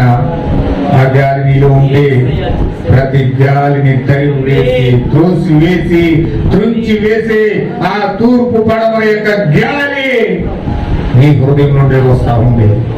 నీ పలకబడిన మాట ద్వారా సమస్తమును కూడా కంట్రోల్లో ఉంచుకోగలుగుతావు. ప్రతి దెయ్యాన్ని ఆపగలవు, ప్రతి తుఫాన్ని ఆపగలవు, ప్రతి దెయ్యాన్ని పేరు పెట్టి పిలవగలవు, ప్రతి దెయ్యాన్ని అణిచివేయగలవు. 20 కోట్ల దెయ్యాన్ని నెలకొచ్చిన ఆ బండ అనే ప్రత్యక్షత ముందు నిలబడలేవు. పేతురుతో దేవుడు చెప్తా ఉన్నాడు, ఓ పేతురు, ఈ ప్రత్యక్షత ముందు ఏ దెయ్యము నిలబడలేవు, పాతాళ ద్వారములు దాని ముందు నిలబడలేవు. హల్లెలూయా, హల్లెలూయా. ఒకవేళ బండ నువ్వు పొందుకుంటే, ఆ బండ పైన నువ్వు కట్టబడితే, ఆ క్రీస్తు అనే బండ పైన నువ్వు కట్టబడితే, పాతాళ ద్వారములు నీ ముందు నిలబడలేవు. ఎంత అద్భుతమైన వాక్యం, ఎంత అద్భుతమైన వాక్యం దేవుడు ఇచ్చాడు మనకి. ఆ బండ మీద కట్టబడతామా? ఆ క్రీస్తు అనే బండ పైన, ఆ ప్రత్యక్షత అనే బండ పైన మనం కట్టబడతామా? దేవుడు మనం సహాయం చేయలాగునా ప్రార్థించేద్దాం. హల్లెలూయా.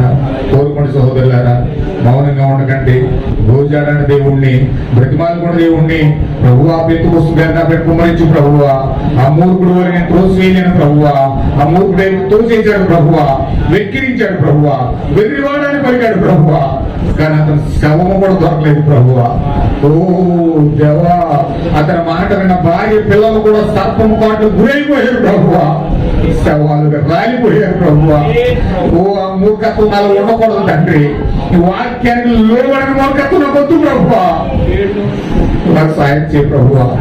వాతావరణ శాఖ హెచ్చరిస్తున్నప్పుడు, ఓ వాతావరణ శాఖ కలిగిన ఆత్మీయ పాస్టర్ హెచ్చరిస్తున్నప్పుడు, ఓ నేను వింటాను ప్రభువా, నా హృదయంలో చేర్చుకుంటాను ప్రభువా.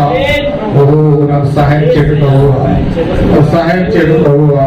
హల్లెలూయా, హల్లెలూయా, హల్లెలూయా. ప్రార్థించండి సహోదరులారా. హల్లెలూయా. దేవుడు మనకు గొప్ప వాక్యం తెచ్చాడు. ఆయన ఆ యొక్క బండ పైన కట్టబడాలి, క్రీస్తు అనే బండ పైన కట్టబడాలి. దేవుడు గొప్ప బండను మనకు తెరిచాడు. ఆ బండలో నుంచి నీళ్ళు వస్తున్నాయి చూడండి, ఆ బండలో నుంచి ఆహారం వస్తుంది చూడండి. గొప్ప జీవజలపు ఓట ఆ బండలో నుంచి వస్తా ఉంది. బండలో నుంచి నిత్యము నీరు ఊరిని ఓటది. ఓ గొప్ప బండను తెరిచాడు ఆయన, ఆ క్రీస్తు అనే బండను తెరిచాడు ఆయన. హల్లెలూయా, హల్లెలూయా, హల్లెలూయా. ఓ దేవునికి స్తోత్రము తండ్రి. హల్లెలూయా, హల్లెలూయా. ఓ ప్రార్థించండి సహోదరులారా, ప్రార్థించండి. మౌనంగా ఉండొద్దు. మీరు గలమెత్తి దేవుని దగ్గర ప్రార్థించండి. దేవుడు మనకు సహాయం చేస్తాడు. హల్లెలూయా, హల్లెలూయా, హల్లెలూయా, హల్లెలూయా. నేను విడచి నేను ఎక్కడికి పోను, నిన్ను విడచి నేను ఎక్కడికి పోను, నీతోనే జీవింతును యేసయ్యా. నీ యొద్ద గడిపెదను యేసయ్యా, నీతోనే జీవింతును యేసయ్యా. నీ యొద్ద గడిపెదను యేసయ్యా. యేసయ్యా నిన్ను విడచి నేను ఎక్కడికి పోను, నిన్ను విడచి నేను ఎక్కడికి పోను, జీవజలపు ఊటవు నీవయ్యా, పగిలిపోయే తొట్లను నీ కోరనయ్యా. ఆయన బండను కోరుతున్నాడు, ఆయన పగిలిపోయే తొట్లు కోరట్లేదు, ఆయన ఆ బండలను మారాలి. జీవజలపు ఊటవు నీవయ్యా, పగిలిపోయే తొట్లను నీ కోరనయ్యా. యేసయ్యా వాటిని కోరనయ్యా, చెతో సోదరా, యేసయ్యా వాటిని కోరనయ్యా. నిన్ను విడచి నేను ఎక్కడికి పోను, నిన్ను విడచి నేను ఎక్కడికి పోను, నీతోనే జీవిందు యేసయ్యా, నీ యొద్ద గడిపెదను యేసయ్యా, నీతోనే జీవిందును యేసయ్యా, నీ యొద్ద గడిపెదను యేసయ్యా. నిపుణత గల శిల్పివి నీవయ్యా, పరిపూర్ణ మానవ స్వరూపం చెక్కవే, నిపుణత గల శిల్పివి నీవయ్యా, పరిపూర్ణ మానవ స్వరూపం చెక్కవే. యేసయ్యా స్వరూపం చెక్కవే, యేసయ్యా స్వరూపం చెక్కవే. నిన్ను విడచి నేను ఎక్కడికి పోను, yes Lord, నిన్ను విడచి ఎక్కడికి పోను, నీతోనే జీవిందును యేసయ్యా, నీ యొద్ద గడిపెదను యేసయ్యా,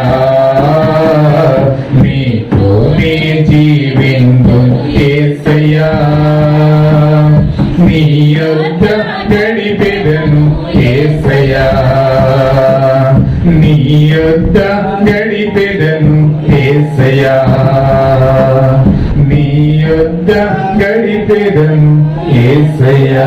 హల్లెలూయా. చెప్పారు సోదరుడా, ఆయన మంచి ప్రధాన శిల్పి, ఆయన నిన్ను చక్కగా చెక్కగలడు, ఆయన నీ జీవితాన్ని ఒక శిల్పం వలె చెక్కగలడు, ఆయన ఆయన మహోన్నతమైన శిల్పి, ఆయన ఒక మహోన్నతమైన కళాఖండాన్ని చెబుతున్నాడు, ఆయన నిపుణత గల శిల్పి, నేర్పడగలిగిన శిల్పి.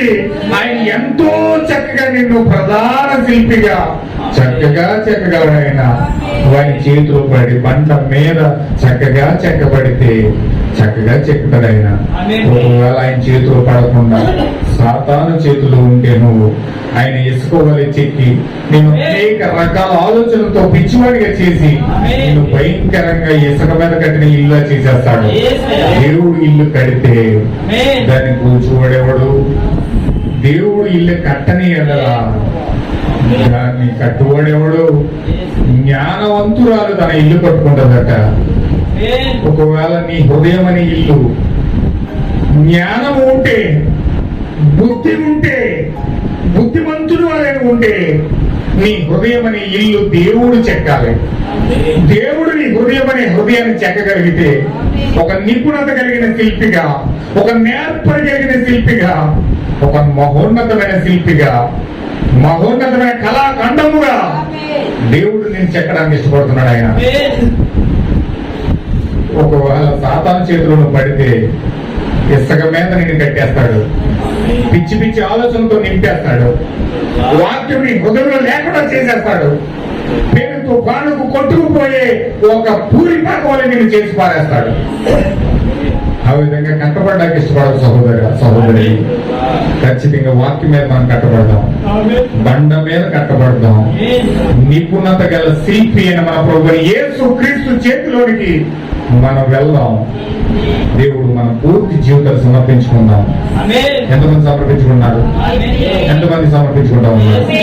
హృదయాల్లో మీ జీవితాల్లో పరిపూర్ణంగా సమర్పించుకుని బలిపీఠం సాక్షిగా, దేవుని యొక్క వాక్యం యొక్క సాక్షిగా, ప్రభువా నీవే నా ప్రధాన శిల్పువై ఉన్నావు, నీవే నా నిపుణత కలిగిన శిల్పువై ఉన్నావు, నీవే నా నేర్పడి కలిగిన శిల్పువై ఉన్నావు, నీవు నన్ను చెక్కు ప్రభువా, నీవు నన్ను చెక్కు ప్రభువా, నీ చేతిలో నేను శిల్పిని ప్రభువా, గొప్ప శిల్పకారుడా నన్ను చెక్కు ప్రభువా, బండ మీద నా హృదయం అనే ఇల్లును కట్టు ప్రభువా అని ఒకవేళ మీ హృదయంలో సమర్పించుకొని మీ చేతులు పైకెత్తి ప్రభువుని అడగండి. నేను ప్రార్థన చేస్తాను. దేవుడు మీ హృదయాలకు సహాయం చేయను గనక అద్భుతమైన మహోన్నతమైన కళాఖండముగా, ఒక వధువుగా, మహోన్నతమైన మానవ స్వరూపముగా దేవుడు నిన్ను చెక్కును గాక. మేము ప్రార్థన చేద్దాం. మధ్యలో మా అమ్మగారు ప్రార్థన చేస్తారు. మధ్యలో ప్రార్థన చేస్తున్నాం. హల్లెలూయా, హల్లెలూయా, హల్లెలూయా, హల్లెలూయా. పరిశుద్ధుడు, కృపా సత్య సంపూర్ణ నీ పరిశుద్ధ నామ వందనాలు. నీ పరిశుద్ధ నామ స్తోత్రములు ప్రభువా, స్తోత్రములు ప్రభువా, స్తోత్రములు ప్రభువా. రాజా నీ పరిశుద్ధ నామానికి వందనాలు ప్రభువా. ఇదిగో దేవా మేము ఎంత మంది ప్రభువా బండ మీద కట్టిన ఇల్లు వల్లే మేము కోరి ఉన్నాము ప్రభువా. నీ స్తోత్రములు ప్రభువా. దేవా ఈ మీద కడితే ప్రభువా వచ్చిన వరదలో నీ కొట్టుకుపోతుంది ప్రభువా. ఓ నిజముగా ప్రభు మేము బండ మీద కట్టిన ఇల్లు వలే ప్రభా మేము సహాయం చేయండి ప్రభా. ఇదిగో చిన్న మందగా కూడి ఉన్నాం ప్రభా. మాకు సమృద్ధమైన ప్రభా నాకు ఆహారం ఇచ్చావు ప్రభు. ఇక్కడ అయ్యేది దేవాని స్తోత్రం ప్రభా. ఇదిగో దేవాని స్తోత్రం. వారు అంటారు వారు 1000 మంది అన్నావు ప్రభా. నీ స్తోత్రం అయినా ఓ ప్రభు ఇదిగో చిన్న మందగా నన్ను దీవించండి ప్రభు. ఇక్కడ ఆశీర్వదించండి ప్రభా. నీ మేలు కుమ్మరించండి ప్రభా. సమృద్ధమైన ఆహారాన్ని ఇచ్చావు ప్రభా. నీ స్తోత్రం ప్రభా. మేము భుజించి బలం పొందడానికి సహాయం చేయండి ప్రభా. ఓ బండ మంచి బండ వలే ప్రభా మేము ఉండడానికి సహాయం చేయండి ప్రభా. ఈ వానలో వరదలు వచ్చినా కానీ ప్రభా ఓ నైనా నిబ్బరమైన ప్రభా బుద్ధివంతుల వలే ప్రభా మేము కోరుకుంటే సహాయం చేయండి ప్రభా. స్తోత్రాలు ప్రభు. ఇంతవరకు నాయన మా హృదయాలతో మాట్లాడి ఉన్నాం ప్రభా. నీవే మాట్లాడి ఉన్నాం ప్రభా. నీ స్తోత్రాలు ప్రభా. హల్లెలూయా, కృతజ్ఞత స్తుతులు, స్తోత్రములు, స్తోత్రములు. మా స్తుతులపై ఆశీనులు నీవే ప్రభా. దేవానికి స్తోత్రం నాయన. సమృద్ధమైన ఆహారం మాకు ఇచ్చినందుకు వందనాలు ప్రభా. బలము పొందుకుంటే సహాయం చేయండి ప్రభా. ఎవరికి నాయన బలవంతులకు ధనవంతులు లేని ఓ కృప మాకు ఇచ్చావు ప్రభా. నీ స్తోత్రం ప్రభా. దేవానికి స్తోత్రం నాయన. ఇంకో మేము దీనులు ప్రభా. ఓ దరిద్రులు ప్రభా. నీచులు నాయన నేనప్పుడు సమృద్ధమైన ఆహారం మాకు ఇచ్చావు ప్రభా.